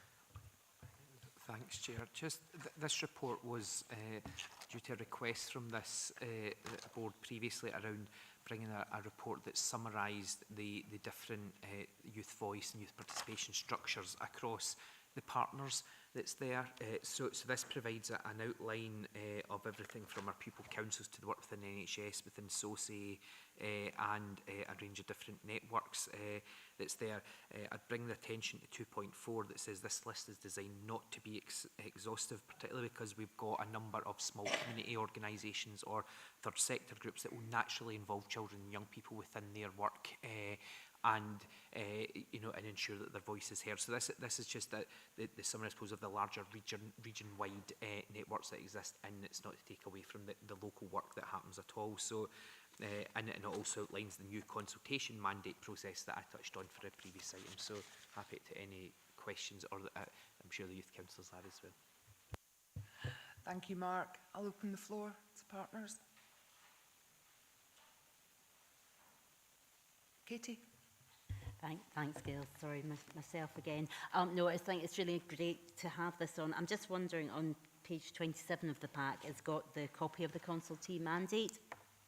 And one of the questions is, how will you ensure the consultation is inclusive and accessible to all young people? I'm just wondering, considering just the previous item, do we need to add something specific of including something about reaching young people in poverty? It may be a nuanced point, but if it's not explicitly mentioned there, and if this is a priority, and it's a priority with government and local authorities that we are looking at eradicating child poverty, can we maybe strengthen it slightly and just even adding that in somehow? I'm not sure the former words, and I'll maybe leave that to the experts in the room, but just given the conversation that we've had of how hidden poverty can be, just making that really explicit. Mark. Thanks, Chair. There's a set of guidance notes that goes alongside this, which we've not included just for the size of the papers, and it explicitly explains in there around how we target groups of seldom heard young people, so young people in poverty, children, young people in poverty, but also, for example, our care experienced young people, or young people who are in families or have addiction issues, and that actually also aligns to Councillor Dorward's question before about how this video has brought this to attention. But based on this video, we are also, in the last item, we're also working with colleagues in social work and have agreed that we are commissioning an equivalent video of this for our care experienced young people. And also Laura has just been in discussions with Penny Halliday at the ADP around commissioning another version of this video for families and children, young people affected by addiction. So that I think will give us a suite of voices from those who are seldom heard, but the guidance notes that accompany this explain how we do that for all different groups of young people as opposed to maybe just one. Thank you very much for that, Mark. I wonder if it would be useful to distribute the guidance note Perfect. Yep, via thank you. correspondence. Yep, good. Okay. Okay, with that, we'll move to the recommendations. So we're asked to note the contents of the report, acknowledge the consultation mandate for working the Youth Council as detailed in section 3.2 and consider the points in section 3.3. Happy to do so. So thank you again. Moving on to item 6, engagement on physical activity strategy, and I'm happy to welcome Chris Topping, Health and Wellbeing Specialist, and Lynn Mann from Allied Health Professional from the NHS, and they're here to speak to the report. Welcome. Thank you and welcome. So I am going to give an overview. We're looking for content and support for the new physical activity strategy for Dumfries and Galloway. So this is a life course strategy, covers the whole life course, and it is a multi-agency approach. So this is public sector, both health and local authority, alongside our third sector colleagues and volunteers across Dumfries and Galloway, coming together with a clear vision for physical activity for Dumfries and Galloway. We have a really simple vision, and that is for the population of Dumfries and Galloway to be more active more often. The evidence for physical activity is absolutely compelling, and you'll see that throughout the paper and in the strategy. But in Dumfries and Galloway, we're currently not meeting the physical activity or muscle strengthening guidelines across the life course. This is having significant impacts on physical health, and mental well-being. This is subsequently impacting on our communities and also increasing the pressure on our statutory services. The strategy in particular is focused on supporting those that are least active to become more active. And that is because that is where the biggest benefits and the biggest impact will be, is supporting those people that are currently inactive to become active. For context, 18% of our school-aged children currently have low levels of physical activity. In adults, that's 23%. The research is telling us of 80% of the deaths that are due to physical inactivity relate to those 23% of individuals, and they have a significant impact on the years lost to disability. There's also a clear link between low muscle strength and the impact on falls, which have a huge impact across our communities. This, however, is going to be a difficult task. If it was easy, with this evidence, it would have been done by now.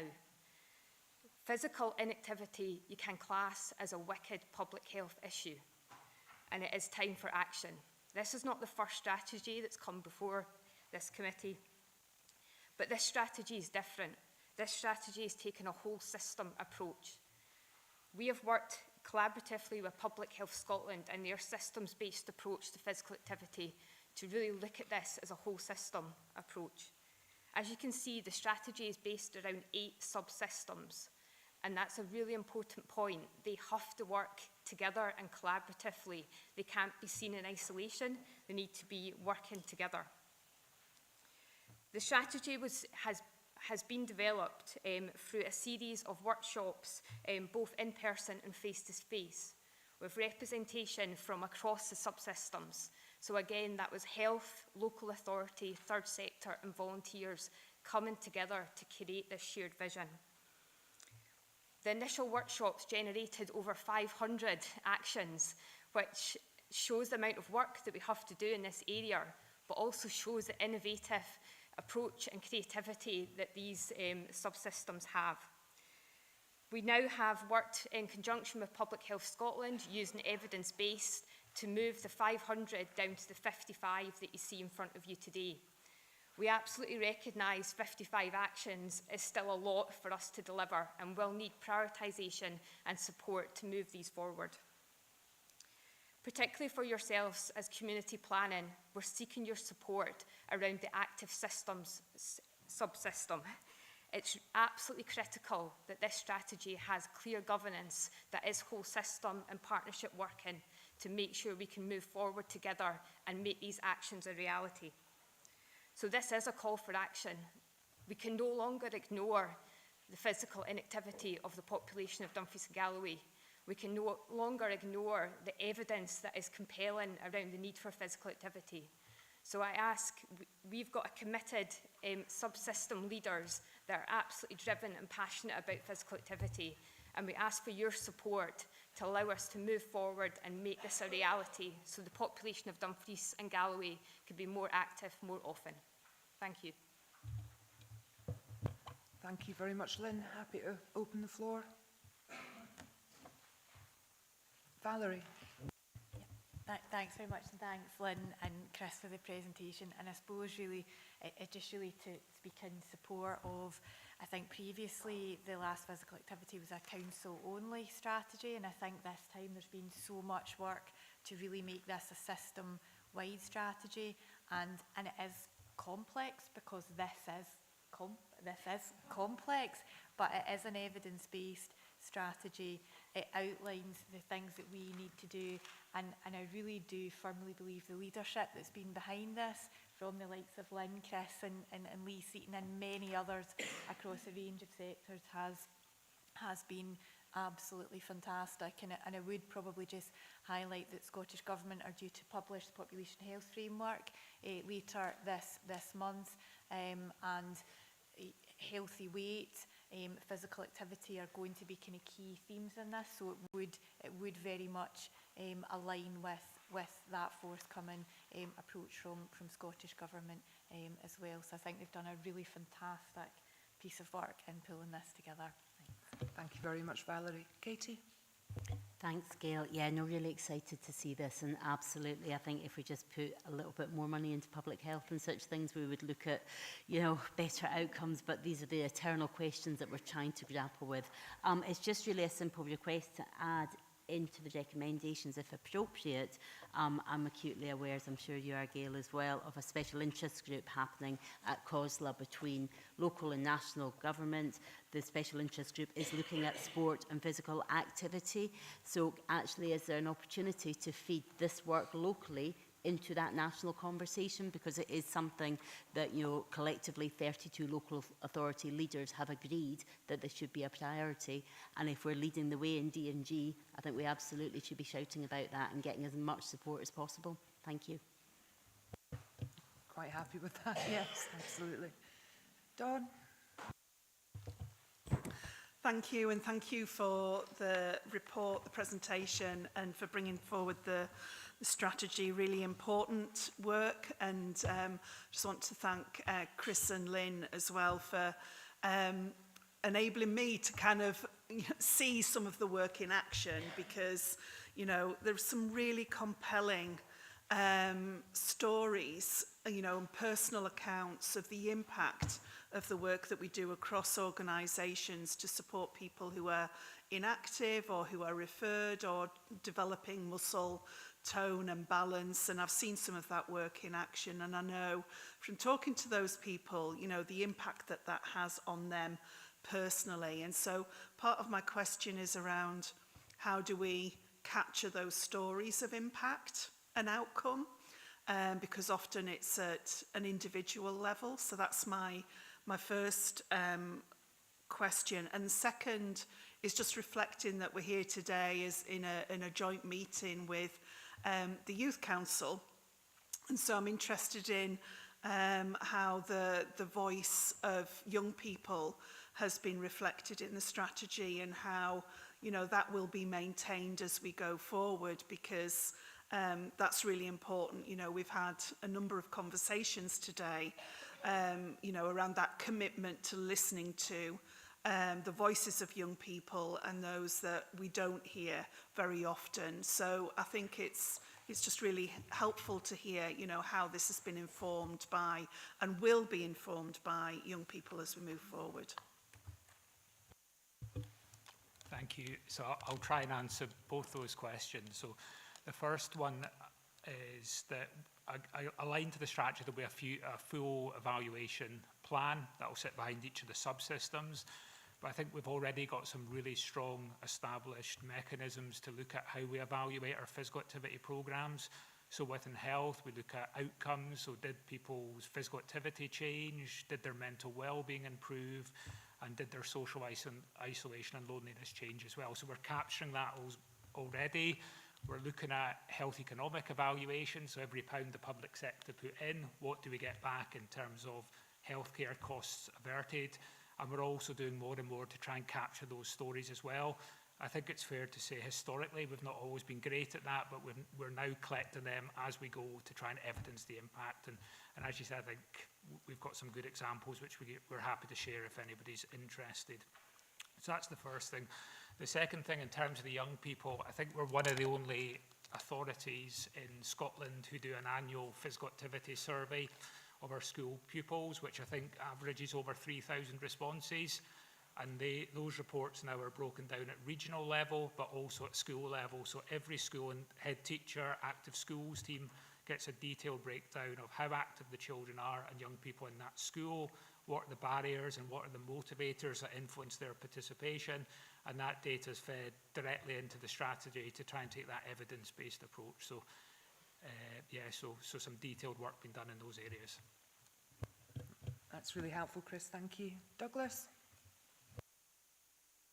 Thank you. I really welcome this. It's been really an interesting insight. I personally, within the college, we've been great believers in being active, especially within physical activity. Just for point of information, we have an active campus coordinator who works with our staff and students on physical activities.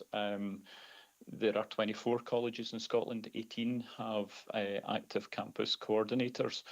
What we've been doing is we introduced it 2 academic years ago. We started mapping it out, the number of people participating, the impact that it has on staff and students, and some of the things that have been mentioned in terms of tackling mental health. But we don't have any connectivity with this strategy. But from my side, I will be taking the strategy back, sharing it with our active campus coordinator, and sharing it, with our wider student experience team. From our side, it's something perhaps we might wish to explore is further connectivity with the strategy and see where we can input in terms of, the work that's coming through with our staff and with our students. Obviously, it's great that there's a survey within schools, but we have, some direct evidence within the 16 to 19-year-old group within who would normally target college. So thank you very much for sharing this. Thank you, Douglas. Alan? Thank you, Chair, and thank you for the strategy, a really complex piece of work, I think, that Valerie's highlighted. But I'm also pleased to see that that's not thwarting the ambitions of what we're trying to achieve. I'm curious around a lot of the evidence base and a lot of the conversations around things like removing barriers, creating the physical environment, the accessibility to services and support, for example. But I know you've done a lot of work, particularly with the third sector organisations and volunteers, around the influence of peers, for example, and about building physical activity just into part of a daily routine and daily life without having to access a service to do that. And I suppose that's the ultimate, isn't it, about the sustainability of the model and how that cuts across the lifespan rather than relying on services. I'm just interested if you could share some of your thoughts and learning from the work that you've done with third sector organisations and volunteers, and how the importance of that long-term peer support will be to the future of physical health and physical activity. Thanks. So there's been quite an extensive amount of work being done, and I think I would concur completely that it's about how do we embed physical activity into people's daily lives, and that's becoming increasingly challenging with technology, transport, etc. So I think one of the key areas of work, particularly within the local authorities, has been around active travel and designing our infrastructure that help school pupils or our whole society move. and that is one of the best ways to integrate physical activity into the day. So transport links would be one. We're also, through our health partnerships, looking to scale the number of community programs, community opportunities across our rural and urban communities to try and create more equity and access to programs. So we're working with our third sector colleagues with that, as well as our local authority colleagues as well. So there's a lot of work done there.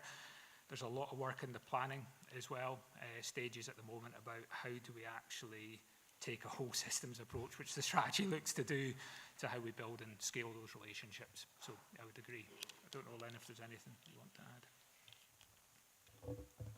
I don't think so, but I agree, Alan, that is the vision, and that's the end game, is to really have that community-led, and even if someone's coming through a health programme, that we are supporting communities to set up their own classes, run their own activity classes. So that is what we are heading for, and we've had some real good successes around some of the pathways we've done around Parkinson's and working with Parkinson's groups, and that is, you know, we're really making good inroads with that model. So it's definitely our vision too. So thank you for that.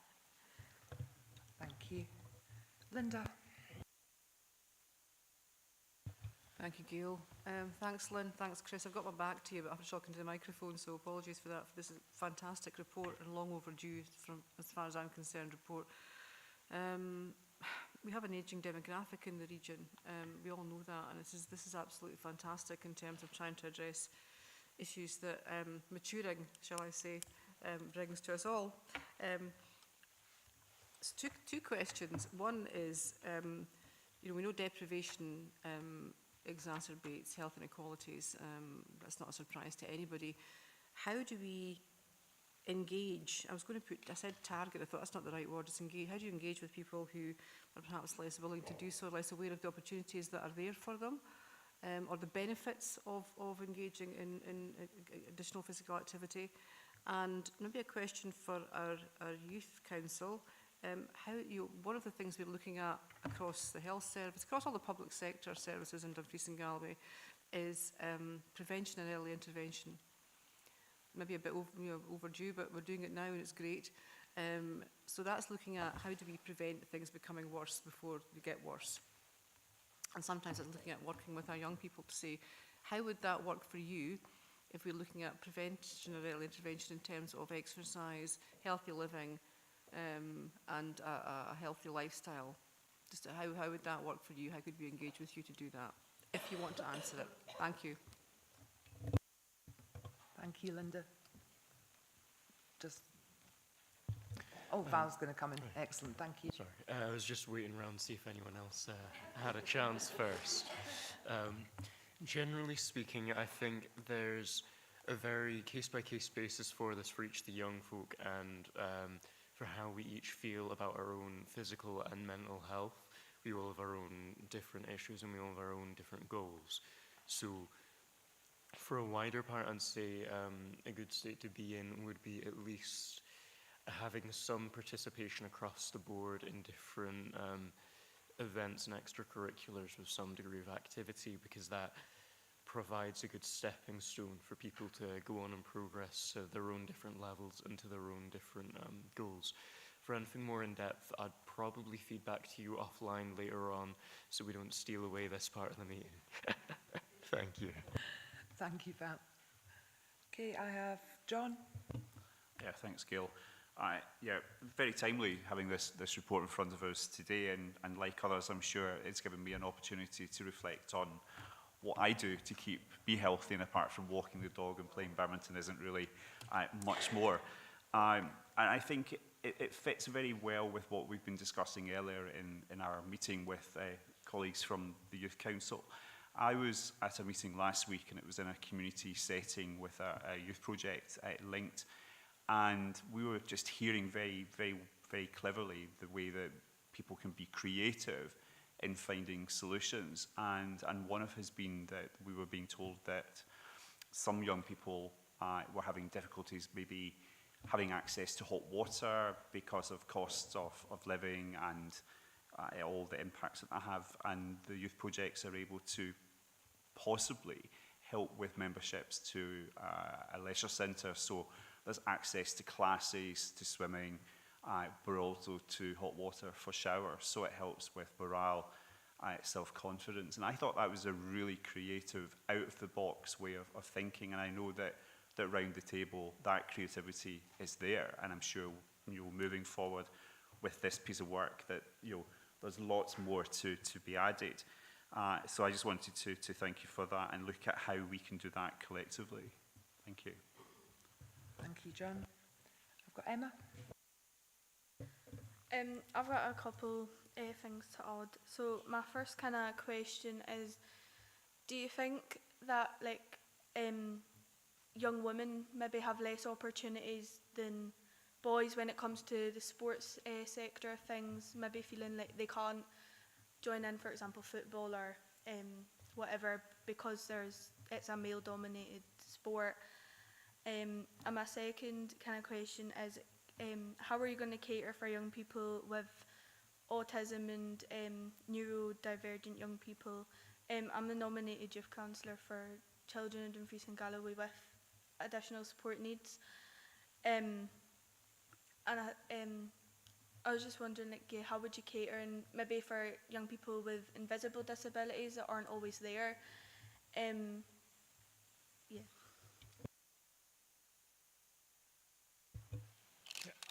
Try and answer a couple of the questions. There was a question about engagement with our older adult population. So to come back to that one, I think one thing, and I was reflecting with Lynn before we came in about the strong focus of the paper in front of you, but also the strategy around muscle strengthening being one of the most things we can modify to prevent falls.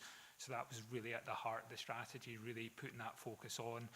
We've done a lot of engagement, but through the public health improvement teams, there is planned engagement to look at how do we communicate with what are the messages that are going to motivate our older adult population to do muscle strengthening. There's a real gap globally in the evidence base about how do we actually get people to do it. We also are looking to take that messages down to 30, 40 as a kind of really early prevention approach. So there is planned and further engagement coming around those areas. And again, we're happy to share the action plans around how we're going to do that. There was also a point from around the college. We have engaged with the college, but there's more plans. So my colleague, Lindsay Green, who works in the council's education team, is going to have some of that. And in the best investments report, we also had involvement from the college in that. And I think the projects came out quite well through that report. So again, happy to share that if that's of interest.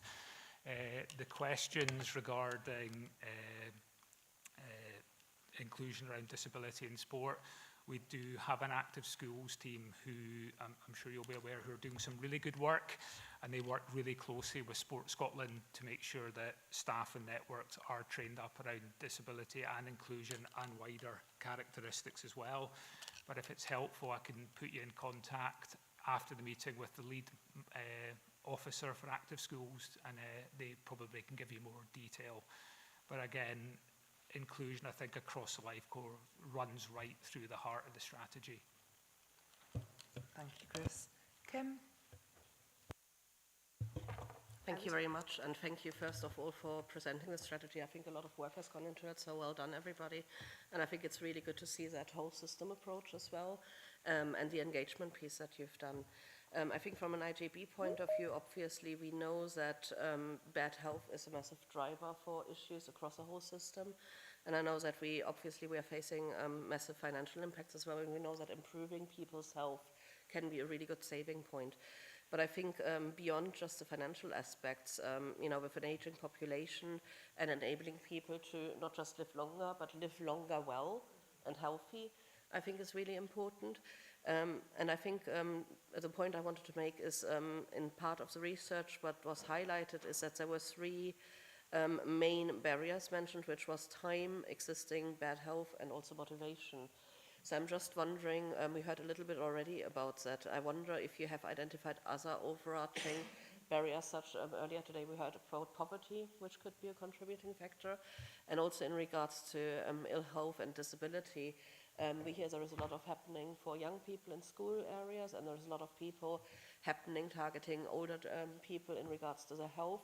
Is there anything specifically happening for the in-between area of an adult population that will be aging, that already have poor health, but that potentially will have issues later on.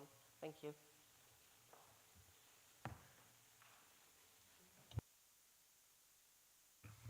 I did just want to come back, if that's okay, before I answer your questions, Kim, around the gender issue, particularly of girls in sport. I think it's something that I'm really passionate about, and we hope in this strategy it will be a focus, because it is recognised that there needs to, that girls' engagement in sport is huge and will have a lasting impact if we lose that engagement from girls early on. So it definitely is a focus of the strategy.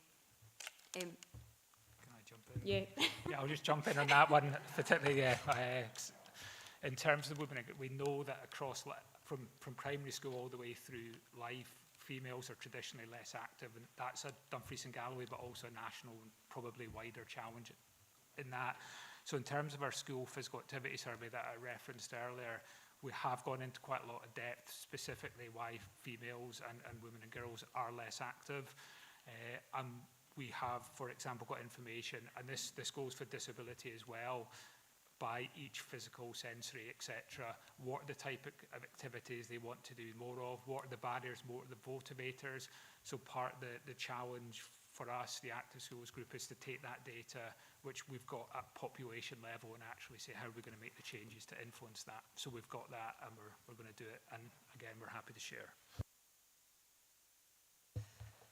Yeah, and thanks, Kim, for your question. So I think that the barriers to physical activity are huge, and that's what we need to address as part of the strategy, is really getting underneath them. So some of that is around what is physical activity and that education of, you know, it doesn't need to be that image of physical activity. What does that look like in somebody's own home, in their local communities? So that messaging is absolutely essential. And it is about making use of what we have in local communities, be it green spaces, be it our community spaces, not always facilities. So I think that's hugely, that links into the poverty and the cost of activity, if we can make it more accessible to people, and people not thinking it's hours and hours of work. It's those bite size that we can help people build it, as Chris says, into daily life and life as normal. I think the work we've started around our Active Lives pathway is very much focused on not just those with health conditions, but those at risk of health conditions across adult population. And that's what we're seeing the impact of, is getting the people before they've even got the health condition into the active pathway, and really that behavioural change that we're supporting people to build physical activity into their lives. The other piece of work that we're doing, focused on, which is one of the subsystems, is around workforce and workplaces and trying to make them more active. And the evidence and the research around sedentary jobs, and I know a lot of us probably in this room spend a lot of our time on Teams meetings and sitting down, and it's more damaging for your health to have a sedentary job than to be, you know, doing something that you would think was really dangerous, like working on the roads and things like that. It's actually more dangerous to have a sedentary job. So how we make our workplaces more active, and again build that into the daily life.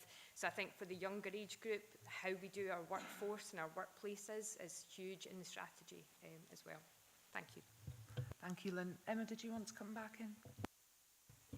Yeah, it's just going back to the gender stuff, just to say that the Young Women's Network, I think, would be really, really happy to be involved, as one of the issues we talk about a lot is the opportunity for girls in sports. So if you speak to Laura, I'm sure she'll give you some details, some contacts. Thank you, Emma. Can I just come in on that? So yeah. I actually chair the Women's Network for NHS, so that's a great connection. So thank you for that. Thanks, Lynn. Katie? Thanks for letting me come back in. Yeah, no, I appreciate the discussion around looking at that gender aspect. And we have had Women's Network in the council as well. So can we link the Women's Network, the Young Women's Network, all these networks? Let's do some real collaborative. It's really sort of quite a nuanced question, and it's maybe more one for NHS colleagues in the room. But I'm aware through personal experience that within NHS, there's sometimes surgery schools for patients going in for major operations. The aspect of the physical activity and how important that is really, I got to experience surgical school last week. It was incredibly powerful. Does that happen across all elective surgeries, or is it just with certain aspects? And is there any way to sort of link some of that in? Because honestly, the experience that I went through of going through it was really, really powerful, and hopefully has a good outcome as well for the patient. Yeah, sure, I'll maybe kick off, but Lynn is actually probably a resident expert in relation to that. But certainly we have started now within NHS Dumfries and Galloway what's called our Waiting Well programme. So it's recognising that because of the challenges that we do have around waiting times, etc., that people are waiting longer than they were pre-COVID times for particular types of surgery, but particularly things like orthopaedic surgery for joint replacements, etc. So we have started a programme, we are undertaking a programme where we are providing people with access to information and advice and around how they can best maintain their health and their well-being whilst they're awaiting surgery. So there have been a number of programmes that have been running of late, and I'm sure Lynn might be able to give you a wee bit of detail on those that we have been running, but it's certainly much more of a focus for us. Whilst we are striving very much so, Katie, to reduce those waiting times, we are very aware of the risk of people becoming further deconditioned as they're waiting on surgery. So as a system, we are looking at how we can support those individuals, as I say, with access to information, but also access to exercise, access to education about how to maintain their health and well-being whilst they are awaiting surgery. But Lynn might have some detail just in terms of numbers of participants, etc., that we've worked with. Thanks, Julie. Lynn? Thanks, Julie. So Julie's right, we have got our Waiting Well programme. Currently, it's not scaled up to all planned activity, but that again is the vision. That's a capacity issue at the moment, so we're working particularly with our orthopaedic surgery currently, and obviously surgical school. We have some really good cancer pathways as well that are supporting our cancer across different sites. And Julie made the point that the Waiting Well programme, physical activity is a key pillar and a really strong pillar, but it does cover healthy eating, which Valerie's comment about obesity and that the crossover, and also about stopping smoking, alcohol intake, sleep, which is huge. So I think it's important that we do see physical activity as a strong pillar, but it's so connected to the other well-being aspects. And absolutely our vision would be for all planned surgery or anyone waiting for even a consultation is offered a Waiting Well programme. Thank you. Thank you, Lynn. Kim? Yeah, thank you very much. Just very quickly, Emma, I know you mentioned that you as a lead on neurodiversity and additional support needs, and I wanted to just mention, like Katie Heckman has said, and Lynette said, we do have in the NHS a disability staff network, and with my other hat on, I'm CEO of DG Voice, a disability charity, so from a third sector point of view, I don't know if there is a council equivalent disability network from a council, but I think it would be really good to get all of us in a room together as well and so see what we can do. Thank you. Thank you, Kim. Good. Okay, with that, thank you very, very much, Chris and Lynn. So we've got three recommendations to note, with the fourth recommendation to agree to receive a final draft strategy to our next meeting of the CPPB for endorsement. And I think you've got a few action points as well, Stephen, if you'd like to cover those off. Thanks, Chair. Yeah, it's with agreement from the board to commend the work that has went into developing this strategy, noting the opportunity to tie in with a national conversation linked to the COSLA Special Interest Group, emphasising the importance of maintaining engagement with target groups, including young people, adults, those with additional support needs, those that are marginalised, facing poverty, etc. Noting the importance of active travel infrastructure and community-related programmes, the opportunity to link in all women's network groups to help encourage participation, maximise participation in sport and physical activity, and also similar for disability groups. Good. Thank you, Stephen. So we're all happy with that? Yeah, good. We're going to take item 8 ahead of item 7, so we'll move on to item 8, which is support for disabled children and young people, whole family support, and Kirsty Beattie from Employability Project Officer is here to speak to the report. Kirsty, welcome.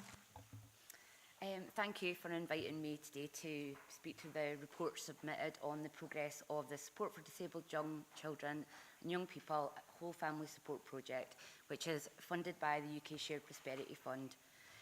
Firstly, also, just thank you to the Youth Council for your presentations today and for the work that you and your colleagues are doing. I also wanted to echo what others have said about the film Through Young Eyes, and to say that it did have a significant impact on me and without doubt motivates me in the work that I do. I would be interested, Emma, in speaking to you just in your role in the Youth Council, but we can follow on that later. As introduced, I'm Kirsty Beattie. I'm a Child Poverty Employability Project Officer. I work in the Employability and Skills Partnership in Dumfries and Galloway Council, and I line manage the key workers that are involved in this project. As a brief overview, the project supports young people with a disability and or autism spectrum disorder in their transition from school, providing intensive support to them 6 months prior to and 6 months post-school.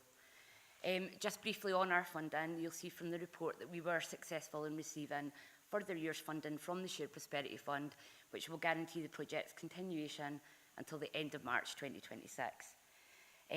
What I'd like to touch upon today is the evaluation of the project, as in the report. So it's currently being carried out by an independent consultant, and just to give an overview of the stages that this will be carried out over. The research plan is formal. However, I just wanted to note that each young person and family member were supported to find the best way for them to communicate their voice in this. So the stages of it are, they started with stage 1, which was an initial client and family engagement. So the consultant carried out an initial phone interview with young people and their families, and he explored topics such as their experience of school to that point, their experiences of the initial engagement with the programme, their hopes and expectations of the programme, and any negative expectations or fears that they had around the programme. Stage 2 moved on to school engagement. So they held interviews with a sample member of staff from the schools that were involved with the project, exploring themes around their experiences of the setting up of the project, their aspirations and hopes for the project, and any concerns that they have about the project delivery. Then moved on to stage 3. So that was their initial findings. The consultant presented us with their initial findings at this stage, and it was around key issues rather than a formal report. This is the one that's been recently completed, and that is mentioned in the report that was submitted. We're moving on at the moment now to stage 4, which is the mid-phase and client and family engagement. So they're continuing to carry out their interviews with the young people and their family. The expectation being that at this stage the young people would be able to engage more fully and have been further down the process and the support in the project.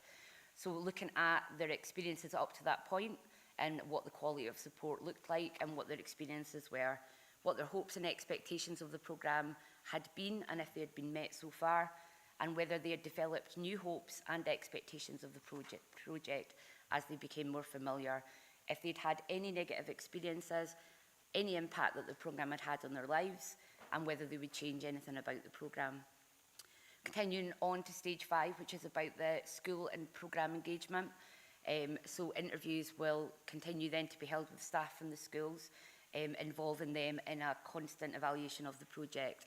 So they will be exploring the running of the project, the quality of the relationships that the school staff have with the programme staff, and what has been good and bad about it. The impact that they can see that the programme might have had, and whether their aspirations and hopes for it have been met, and how they feel it could be changed and developed going forward.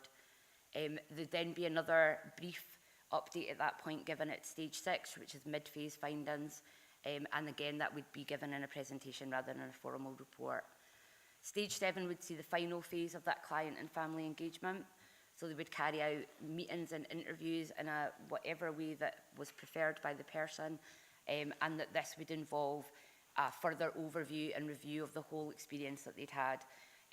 So looking at the quality of the support that they received, whether their hopes and expectations had been met, any negative experiences they'd had, whether the project had had any impact on their lives, what they hope to do next and how achievable that feels, and whether they would change anything about the project.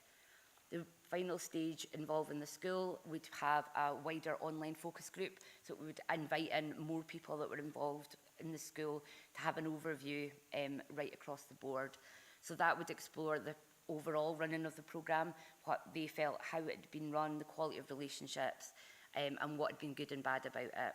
The impact of the programme, whether their aspirations and hopes had been met, whether it was worth continuing as a project, and how they feel it should change and develop in its next iteration. The final analysis and report would be our stage 9, and this will be when the consultant will present his key findings from the foregoing research, allowing it all to be sense-checked, gain a sense of any additional issues to be explored, and enable those findings to start influencing practice as soon as possible.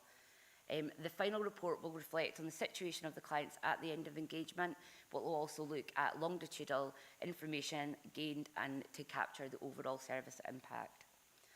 It's important to us to do this in stages, and the reason that feedback is being gathered all along the way is we want to be making changes as this process, as the programme is live, rather than waiting until the end. So we are constantly making adjustments based on the feedback that we're getting. Just to move on to the numbers that are presented in the report, so just to give an overall overview on sort of where we're at the moment. So the total number of referrals that we've had into the project to date is 98, and the number of young people that are currently engaging with the key workers in school is 87. The breakdown of the area per area for that is Dumfries and Mid and Upper Nithsdale key workers, 32 young people, Stranraer and Wigtonshire is 29, and Annandale and Eskdale currently is 26. What I did was I sort of gave an overview of the outcomes achieved at this moment, but it's also worth saying that this is live and is already incorrect, and numbers of this have actually increased. But we looked at the time about how many young people that we had on work experience and volunteering placements. We looked at how many young people had applied for college, and we broke that down into who had applied, was still waiting for an interview, who'd been offered conditional place and unconditional. We also have 2 young people that have been unconditionally accepted to university. We looked at whether young people had been supported into a supported placement, such as Better Lives or the Usual Place, how many young people we had in paid employment, and young people that had been referred into the project, but that would be at this time returning to school. But what I wanted to say on that is that the young people that are staying on at school can be re-referred in the future, but have that additional advantage that they've already got a relationship with the key worker that will then provide that ongoing support. So before I open up for questions, I just wanted to follow on the kind of wider overview of the numbers and achievements of the project, just to zoom in on one particular young person and their experience of the project. And I just wanted to share a case study that had been written by one of our key workers. She says, S is a young person with autism spectrum disorder who's referred to the project, who faced significant challenges following the COVID-19 pandemic, which had severely impacted them. Their attendance at school had dropped to 0%, and they've faced issues with their mental health, which resulted in NHS interventions for both their physical and mental health. Recognising the sensitivity required by S's situation, I adopted a gradual step-by-step approach to help rebuild their confidence. My primary focus was on establishing a trusting relationship and allowing S to feel safe and supported. This involved consistent check-ins, open communication, and creating a comfortable space for them to express their feelings and concerns. After several months of building rapport, we successfully secured a supported placement for S at 3 Rs, a programme designed to assess young individuals in their mental health recovery. This placement provided them with a structured environment and access to mental health resources tailored to their needs. S has been attending the 3 Rs programme for 6 weeks, during which a remarkable improvement in their mental health was observed. They've been able to engage more actively with their peers and staff, showing signs of increased self-esteem and resilience. Their willingness to participate in group activities and horse therapy sessions has significantly enhanced their social skills and overall outlook. In light of these positive developments, S decided that they would like to apply to college onto Project Search, which is an initiative aimed at providing young people with valuable work experience and skills training. This opportunity was expected to further empower them as they continued their journey. However, they have subsequently withdrawn their application to college as they've been offered a part-time job, and have decided at the moment they want to continue to attend 3 Rs, work part-time, and just enjoy where they are in their life right now. Thank you very much, and I'm happy to open up questions. Many thanks, Kirsten. That's a lovely case study at the end as well. Thank you. I note that Lynn's online, Lynn Burgess, so I'm assuming that both of you take any questions. Yes. So open the floor. Kim? Yeah, thank you very much for the report and for presenting that today. Before I get started, and just to lead in one of my questions, could I challenge use of language in this report in front of us? Particularly under 2.2, you talk about carers, and it says carers are choosing to withdraw from the labour market. For a lot of carers, it's not an active choice where they feel they have a choice, but they feel obliged to do it. So I would really appreciate if we could avoid that kind of language going forward. And I think that leads to my point as well, especially young people who are caring for sometimes an adult or another person in their lives. They kind of fall into that caring position quite automatically, quite often. And I think a lot of times older adults who become carers to often elderly relatives, they again fall into that position where they feel obliged to care for that person in their life. And quite often people who become full-time unpaid carers have to give up employment because of a lack of support and because of other barriers, especially a lack of flexibility around caring responsibilities.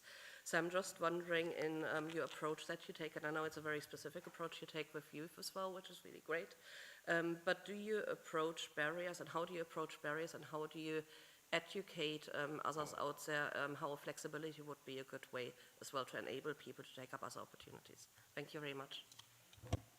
So with the whole family support, the idea being that the relationship is built not with just with the young person, but with those important people that are in their lives. And during that relationship building, often these issues that you touch upon very much come to light.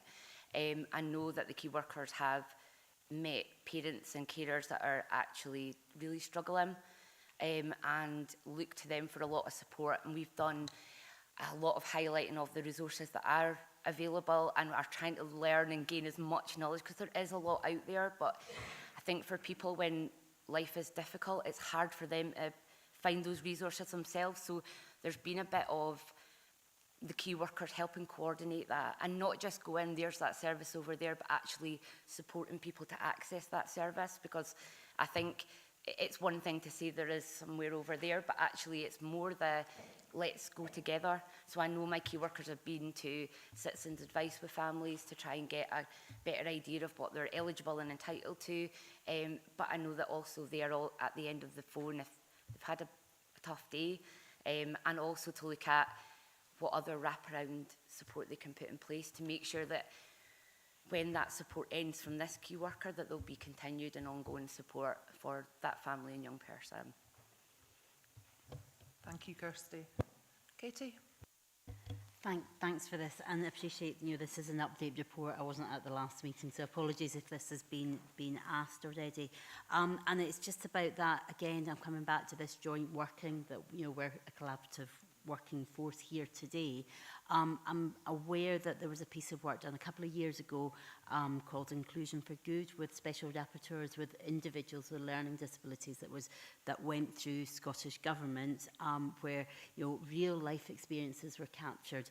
That was a couple of years ago, but the rapporteurs are still working hard, and one of the key pillars from that work was on employment. So I just wonder if we can maybe reach out to those group of rapporteurs with lived experience through learning disabilities, specifically on the employment aspect, just to capture some of that work nationally, see what we can pull in locally as well. Thanks.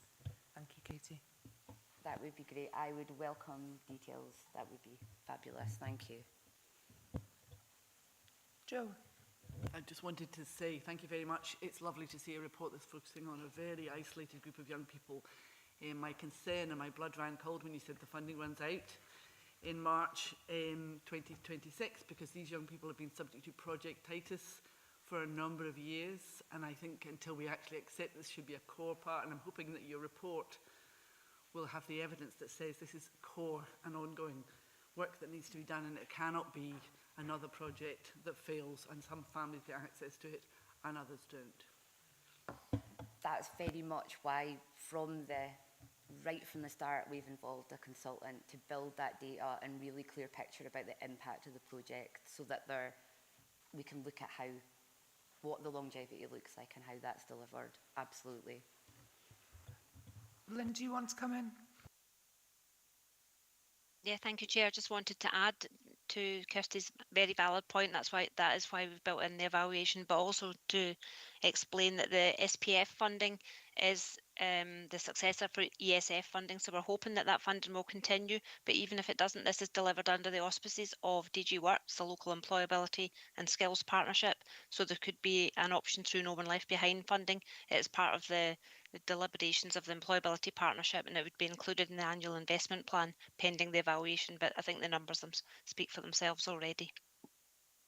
Thanks. Thanks, Lynn. Laura? Hiya.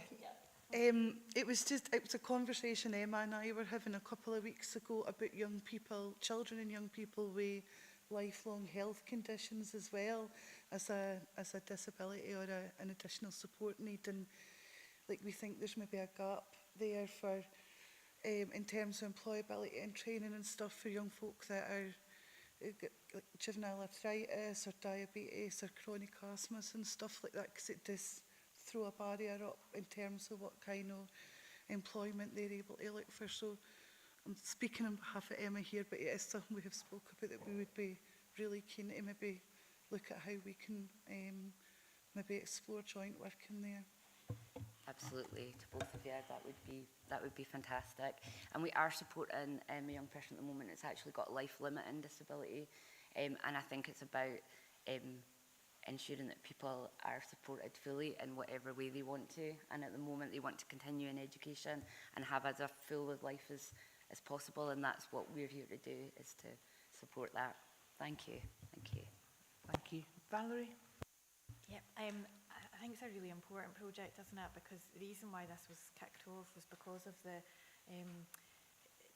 rates of people who have a disability who are in employment in D&G, and we didn't perform well. So gathering the research and what works and sustaining it is going to be really important.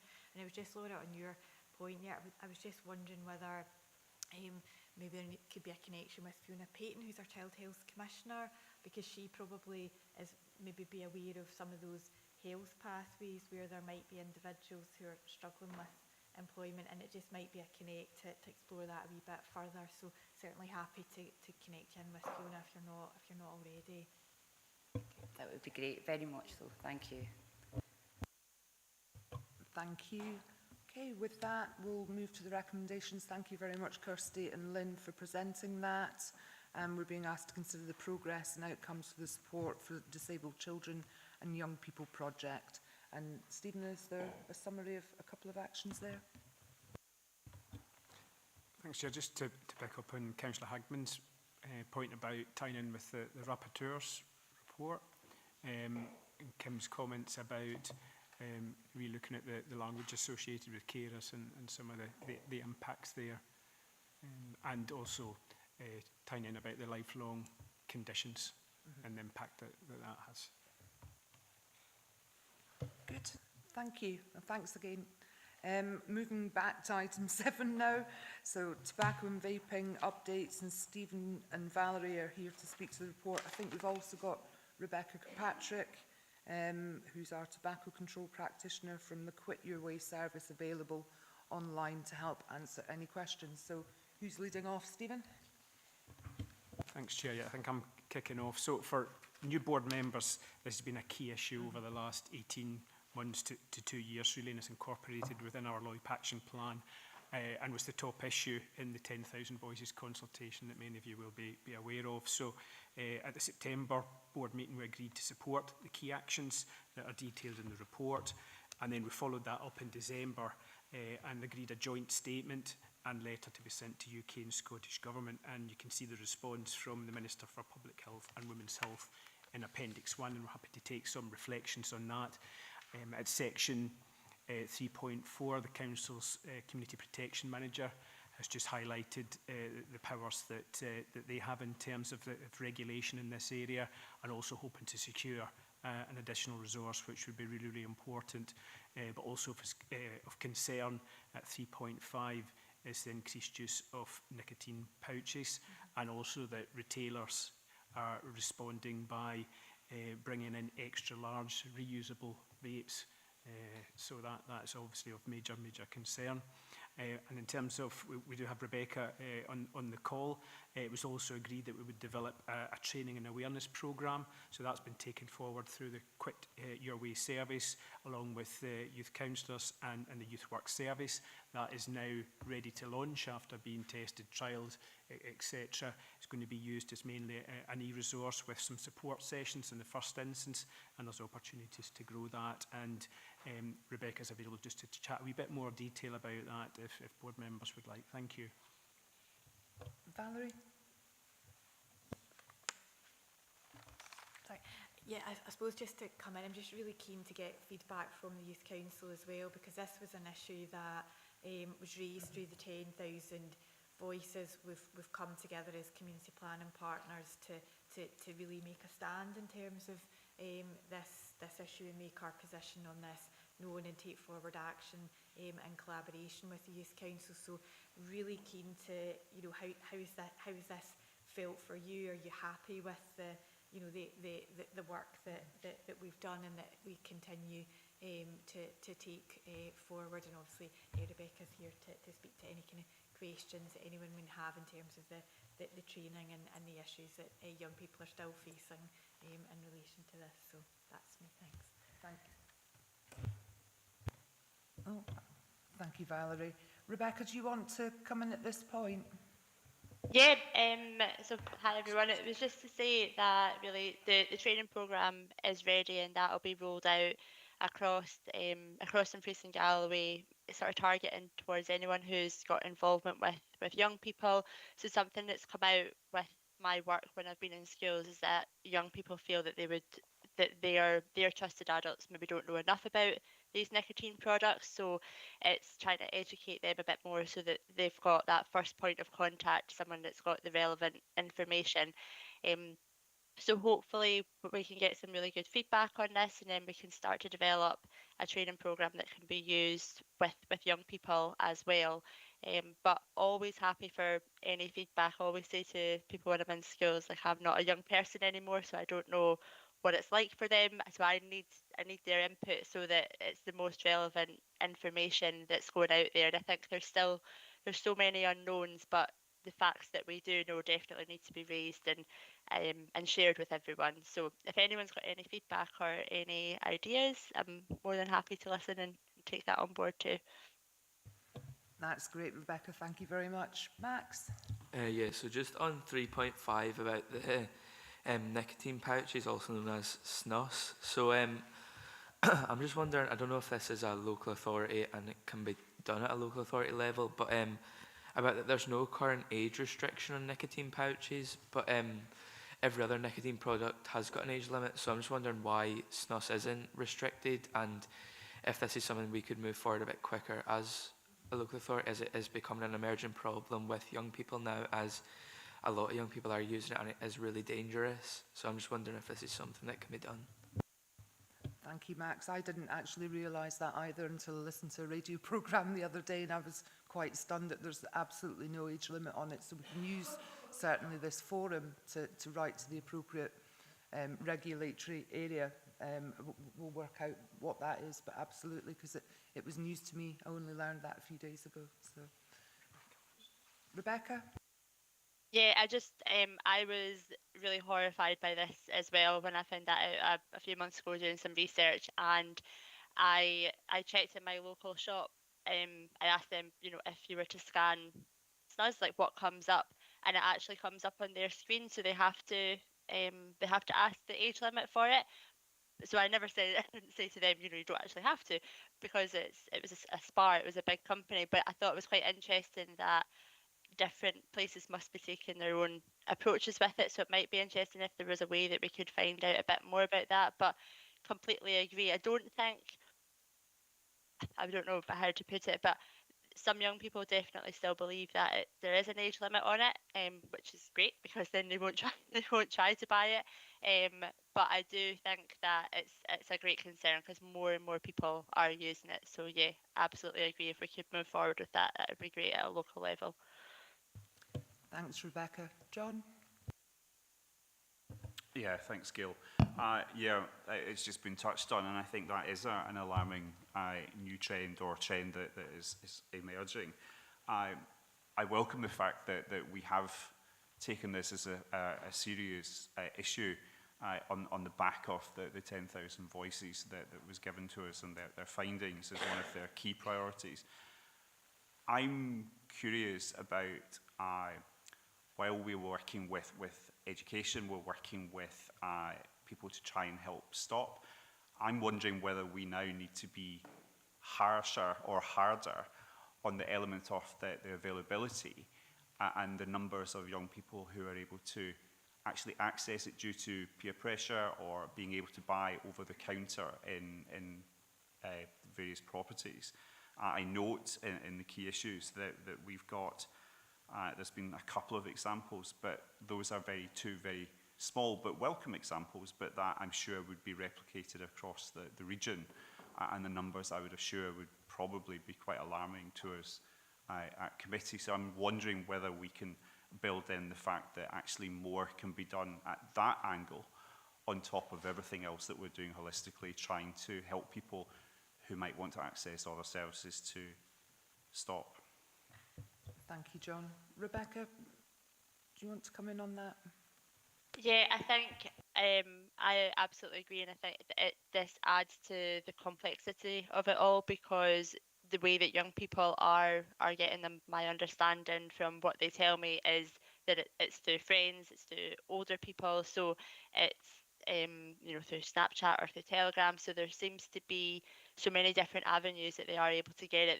That yeah, absolutely. If we don't get that part right, then the problem's just going to keep on increasing. So yeah, I would agree with that. Thanks, Rebecca. Claire?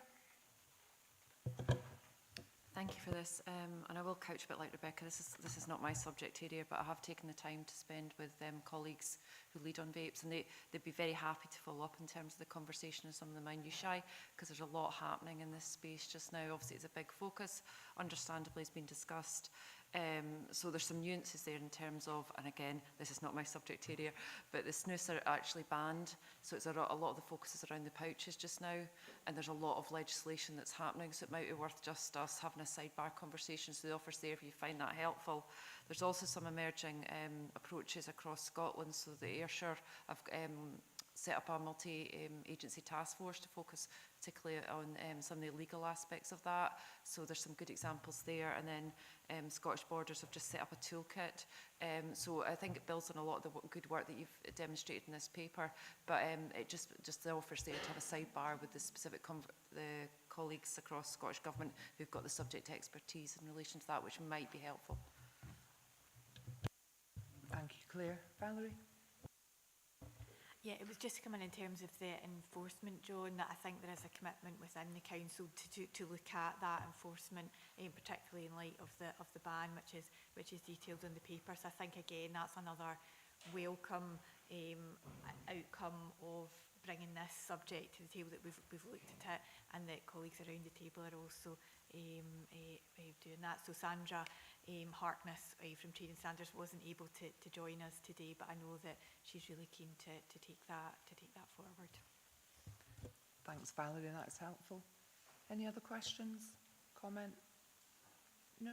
Oh, sorry. Val? Just feedback on what you'd said earlier in regards to how we feel about it, at least as young people. I have to say a lot of the work being done is very good to see, and independently as a youth council, I know that across the board we have multiple of our local action plans, including awareness campaigns and working with the schools to better educate students on the dangers of course, vaping, drugs, and all sorts of substance misuse. So it'd be very helpful if we could maybe get some contact with you offline and perhaps get some more input on other methods that you found to better educate people and resources that can be used that we're as of yet unaware of. Thank you. Thanks, Val. I'd certainly think that Rebecca would be a key contact in relation to that, Val. So she is the subject matter expert, and this will absolutely keep you right. So we'll make sure through Mark that we get that connect made up for you, Val. That's great, Valerie. Thanks. Yeah, so I know at the last Community Planning Partnership meeting, I was hearing that we spoke about the advertisement of vapes and the packaging as well. So I was just wondering if there's been any progress on this and if they're like making vapes less appealing, and like has there been anything done about the packaging and advertisement of it? I just wondered if anyone has any points on that. I'm looking to Valerie. I think Rebecca, it was raised because they were so colourful and appealing, yeah. Mm-hmm. I think that is part of what is going forward in terms of the UK bill.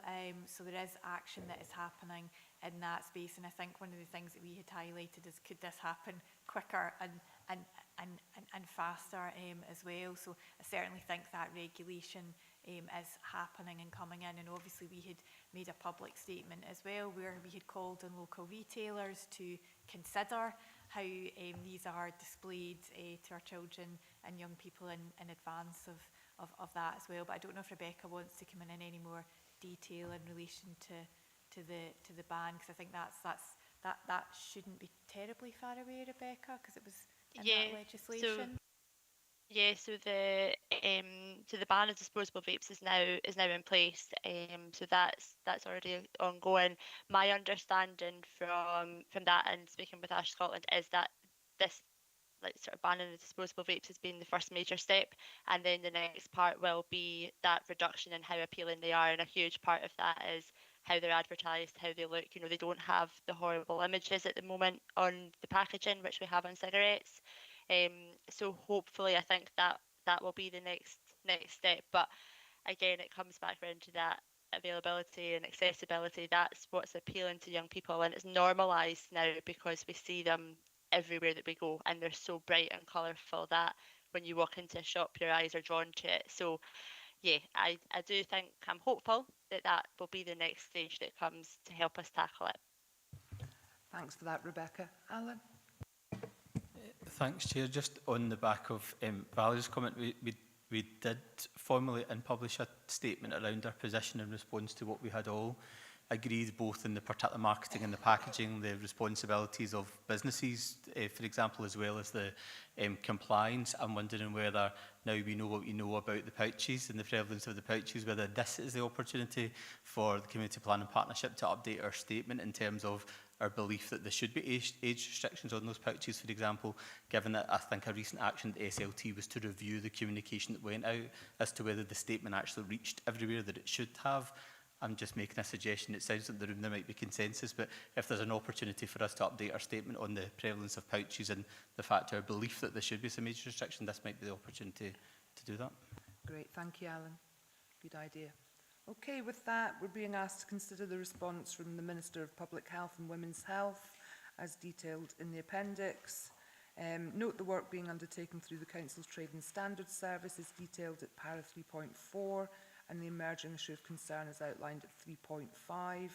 Note the content of the training programme and proposed delivery mechanisms, and consider any other actions. Stephen, can you summarise those?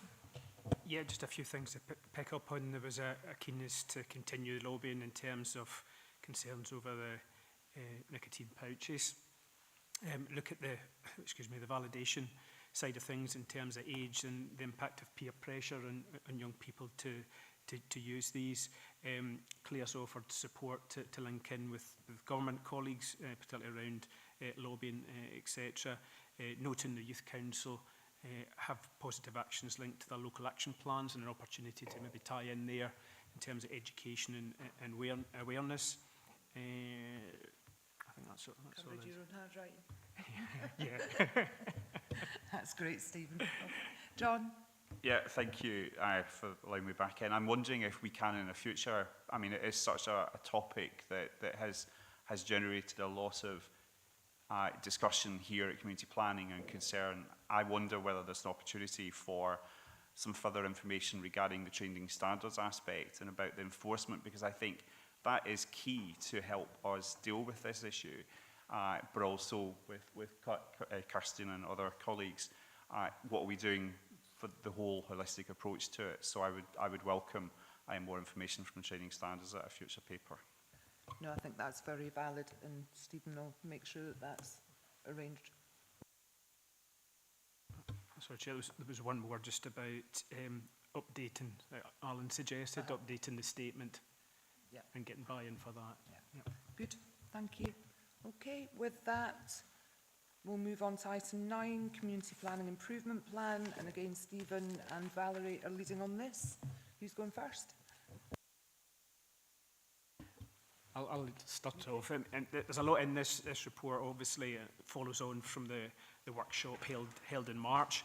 As you can see, there was key strengths identified around leadership, as well as community needs and empowerment, but areas of improvement in terms of use of joint resources, reporting on performance outcomes, and making an impact as well. So we have a summary overview of the D&G findings in Appendix 1, which is the improvement survey circulated. In Appendix 2, there's a more detailed analysis against every question that was asked, and where there was a national comparator, we've added that in just so you can see the difference there. It's clear that community planning partnerships are experiencing a lot of the same issues, so there is opportunities nationally to learn from each other. Some of the other key feedback from board members was, particularly at meetings, how do we create a more flexible space for dynamic discussions, and I think we've had some of those type of discussions today. Better influencing and setting agenda and future agendas, less text updates and performance reporting were some of the key issues. The leadership team have been looking at some options, and we're keen to get board members' feedback on those in terms of potentially developing maybe for the next 4 to 6 meetings some dedicated themes. We're suggesting that the October meeting, it's early October, could maybe be worked around place, and particularly we're at the point where we're ready to now launch our first locality plan on Kirkconnell and Keller Home. We've also got in appendix the horizon scanning document, and you can see there the range of national and local issues that needs to be looked through in terms of our community planning lens, and the leadership team have raised concern in terms of the volume and the resources, and we need to think about prioritising and what we really want to focus on there, because I don't think we can do everything. And then we've got other suggestions in terms of the way forward, such as having a marketplace event that's really bringing in the voice of the communities. That's been successful from the ADP, etc., and trying to bring things to life and therefore improve communication around this. Even finishing the meeting early and having a bit of a reflection space for 10 minutes at the end of the meeting just to see how things are going. And finally, there's also been discussion about the development programme, and that's been a national issue of concern. And over the last few meetings, there's opportunities have emerged here around children's rights, trauma and carbon literacy, and again keen to hear from board members about whether those are areas of interest, whether we want to commit to those, taking into account resources and time from your own part as well. A lot of this could be done online, so again just some options there for starters. Thank you. Thank you, Stephen. Valerie? Yeah, I think as Stephen's outlined, there's quite a lot of work that we want to do in that improvement space, both how meetings run, but also the performance reporting as well. And as Stephen's outlined, we've got a number of kind of recommendations there that we're quite keen, Gail, with Marsley and yourself to maybe think about that kind of themed approach, and we can maybe bring back a proposal at the next meeting in relation to that. I think we're conscious that we've got our annual report that we need to do for 24-25, which we're working on, but also we want to develop improved and enhanced reporting kind of going forward. So it's kind of a twin track approach to some of this, and very conscious of that need to focus on the outcomes as well and demonstrating those outcomes. So that's the suggestion in terms of looking at that kind of logic model type of approach, which Isabel McKnight from Third Sector D&G has been really helpful in terms of taking forward. I think probably the caveat I'll need to say is Stephen has raised, is the resource to support all these improvements is not where we'd ideally like it to be, but we're all working in very pressured systems at the moment. So I think probably we'll have to accept that some of this will be iterative, and we won't quite we won't quite manage to make all the improvements over a short period of time, but it certainly feels there's been a really good discussion. It's always a good discussion. We've got the Youth Council and in the room, so I think there's certainly a willingness that came out of that improvement session to work collaboratively, and I think it's been a good conversation. So I think if we can maybe take some of these actions away, get feedback on them, and link Gail with yourself and Marcely in relation to how we take this forward, that'd be great. That's great, Valerie. Open the floor to members. Katie? Thanks, Gail. I think I'll just take the opportunity now to say I've really enjoyed my substitute role today and being able to feed in. I think it's great, and I absolutely take on board there is huge issues on capacity. How do we do everything that we want to do and aspire to do? It's just really to sort of pull out Appendix 4. Obviously, there's that horizon scanning, and I'm really pleased as colleagues, council colleagues in the room will probably expect the fact that the Good Food Nation is on there, because the council has made a commitment to develop a good food plan, and the Sustainable Food Partnership, of which our youth councillors are feeding into, our NHS staff, procurement. There's a huge opportunity there. But actually, one of the points on there is about tackling the climate emergency, and we've not touched upon it even once in the whole meeting today, and it's just how that can be captured, because it is a priority for the local authority. We've made that commitment. There's a commitment from Scottish Government. I think every partner around the table here has made some form of commitment, but how does that conversation come together with that joint working? Don't necessarily have the answers, but I just thought I'd throw that in because it hasn't been mentioned today.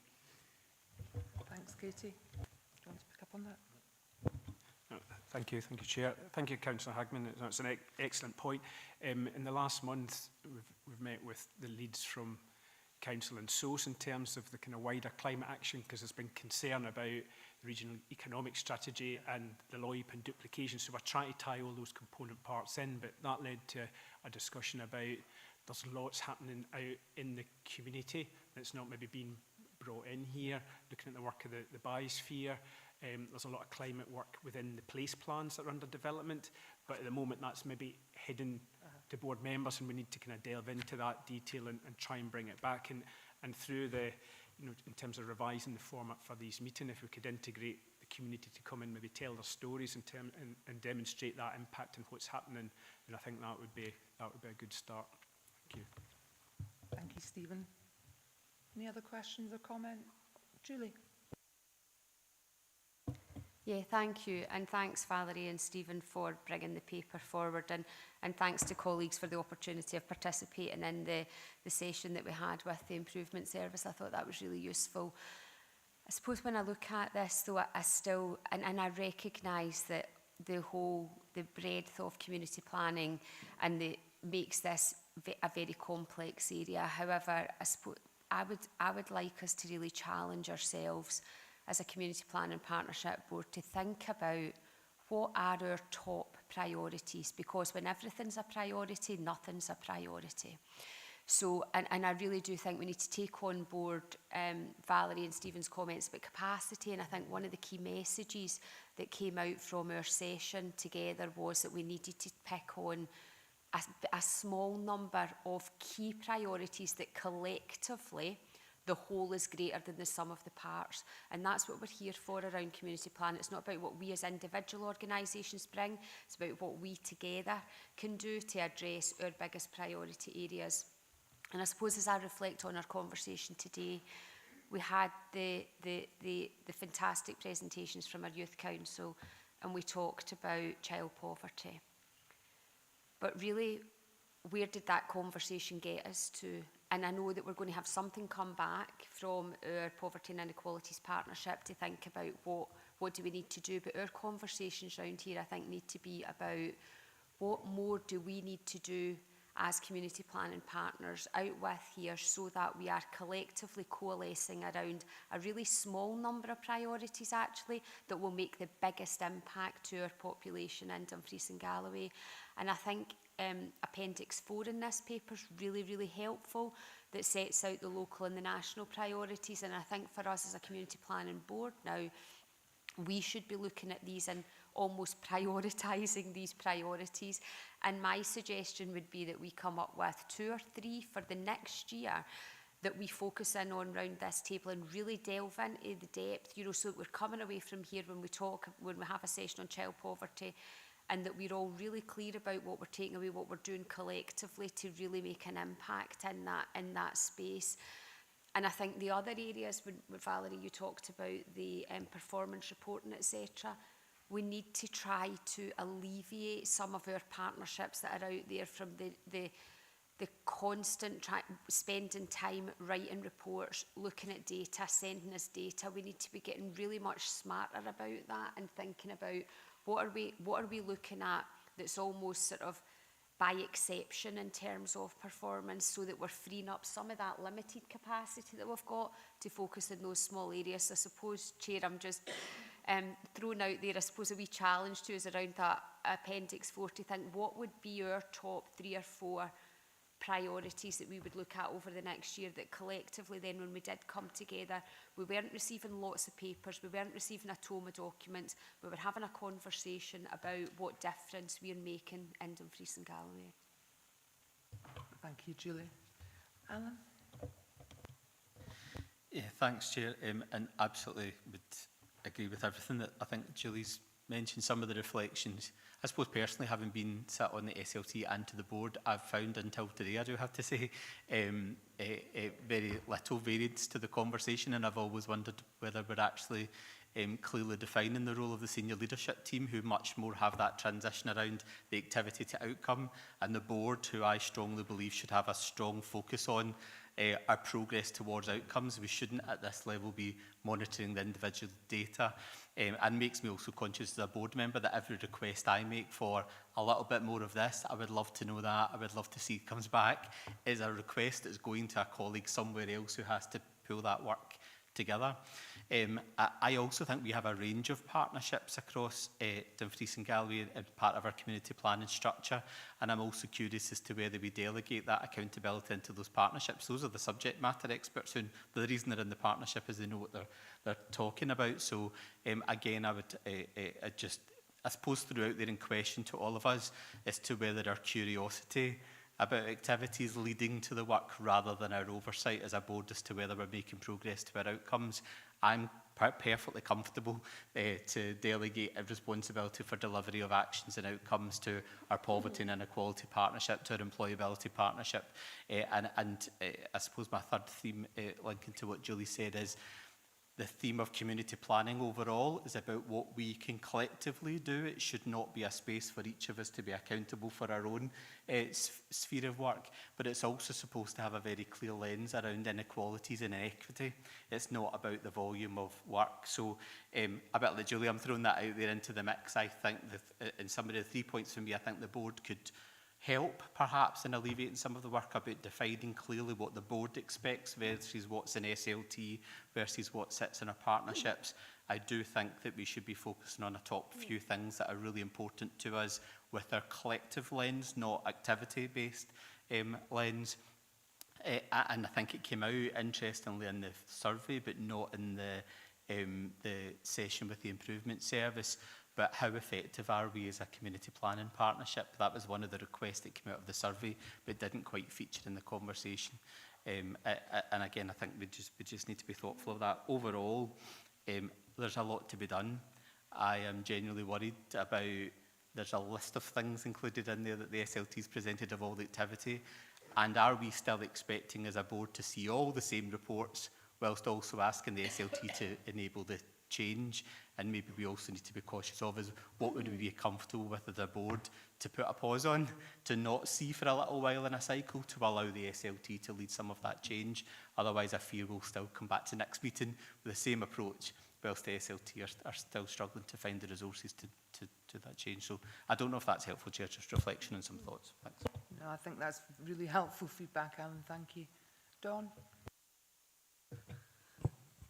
Thank you, Chair, thank you. And just to continue the theme really that Julie started and Alan's developed further, I think the work that we've done with the improvement service was really valuable. And I think the workshop provided us with an opportunity to really hold the mirror up and think about, you know, what it is that we want to do, how can we be as effective as possible.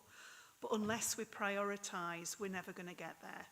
And so I really welcome the proposal from Julie, supported by Alan, that we identify some key priorities for focus. That's a focus on outcome and how we come together collectively, recognising the focus of the Partnership Board is on that inequality theme. And I think, you know, we've had some fantastic discussions today, fed by our fantastic youth councillors. And, you know, I think I've got a sense that we're nudging into some of the really valuable conversations we need to have. But it's about the what next, and where is that actually going to be driven from in terms of the what next. So I'm aware, and I think, Alan, you might have been the one who shared this with us, that Glasgow has one priority. Was it you? It might have been. Glasgow has one priority. And we have our LOIP, which provides the overall priority framework for all of the partnerships that contribute to this agenda. But where's our focus as a partnership board, accepting that we have partnership arrangements that you know, are taking forward a large volume of activity and work. So my question really for Valerie is, you know, whether SLT feels empowered to identify or work with us on identifying that, and it feels empowered to stand things down, or whether, you know, some further discussion with perhaps a subset of the board to provide guidance, steer, direction, explore what that could look like would help. Because I'm really conscious that the SLT is putting a huge amount of time and effort and work into this, but if we try and take forward every aspect of improvement, we'll just, it's ever decreasing circles. So how can we support you in what you want to do? And maybe there's a subset of the partnership board that could come together with you to give a little bit of sense of direction and support to make those changes. Valerie?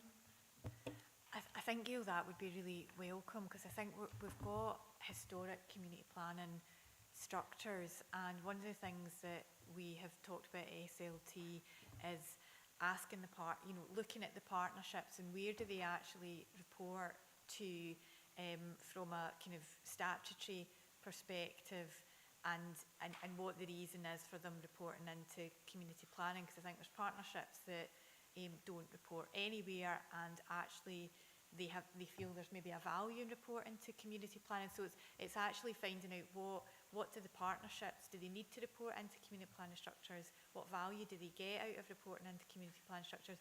Could they report elsewhere? And actually that frees up that they don't need to report into this, and then that's, you know, a performance report that we don't need to get, and it enables us to deliver that focus. So I think it would be really welcome, because what we don't want to do is cause upset to partnerships that have worked actually really hard to what you heard from Lynn and Chris, that, you know, we really want to have a senior leadership team that has focus on that, and there is a kudos in reporting into community planning that is there. So how do we manage that? But again, how could we balance that between, right, well, SLT, you can actually just look at the performance of these partnerships, and the board will focus on X, Y, and Z. So I think there's definitely, but I would really welcome, and I'm sure Stephen, you would as well, because I don't think anybody's quite got community planning right, and I don't think there's an expert anywhere that can tell you how to do community planning really well. So that would be more heads are better than one. Thanks, Valerie. John? Thanks, Gail. That's a really exciting development that we're hearing from partners and colleagues this morning. And I wonder what learning, if any, or if conversations have actually happened with colleagues in Glasgow, if you're saying that, you know, it's a one-item focus. What's the pitfalls to that? What's the advantages to that?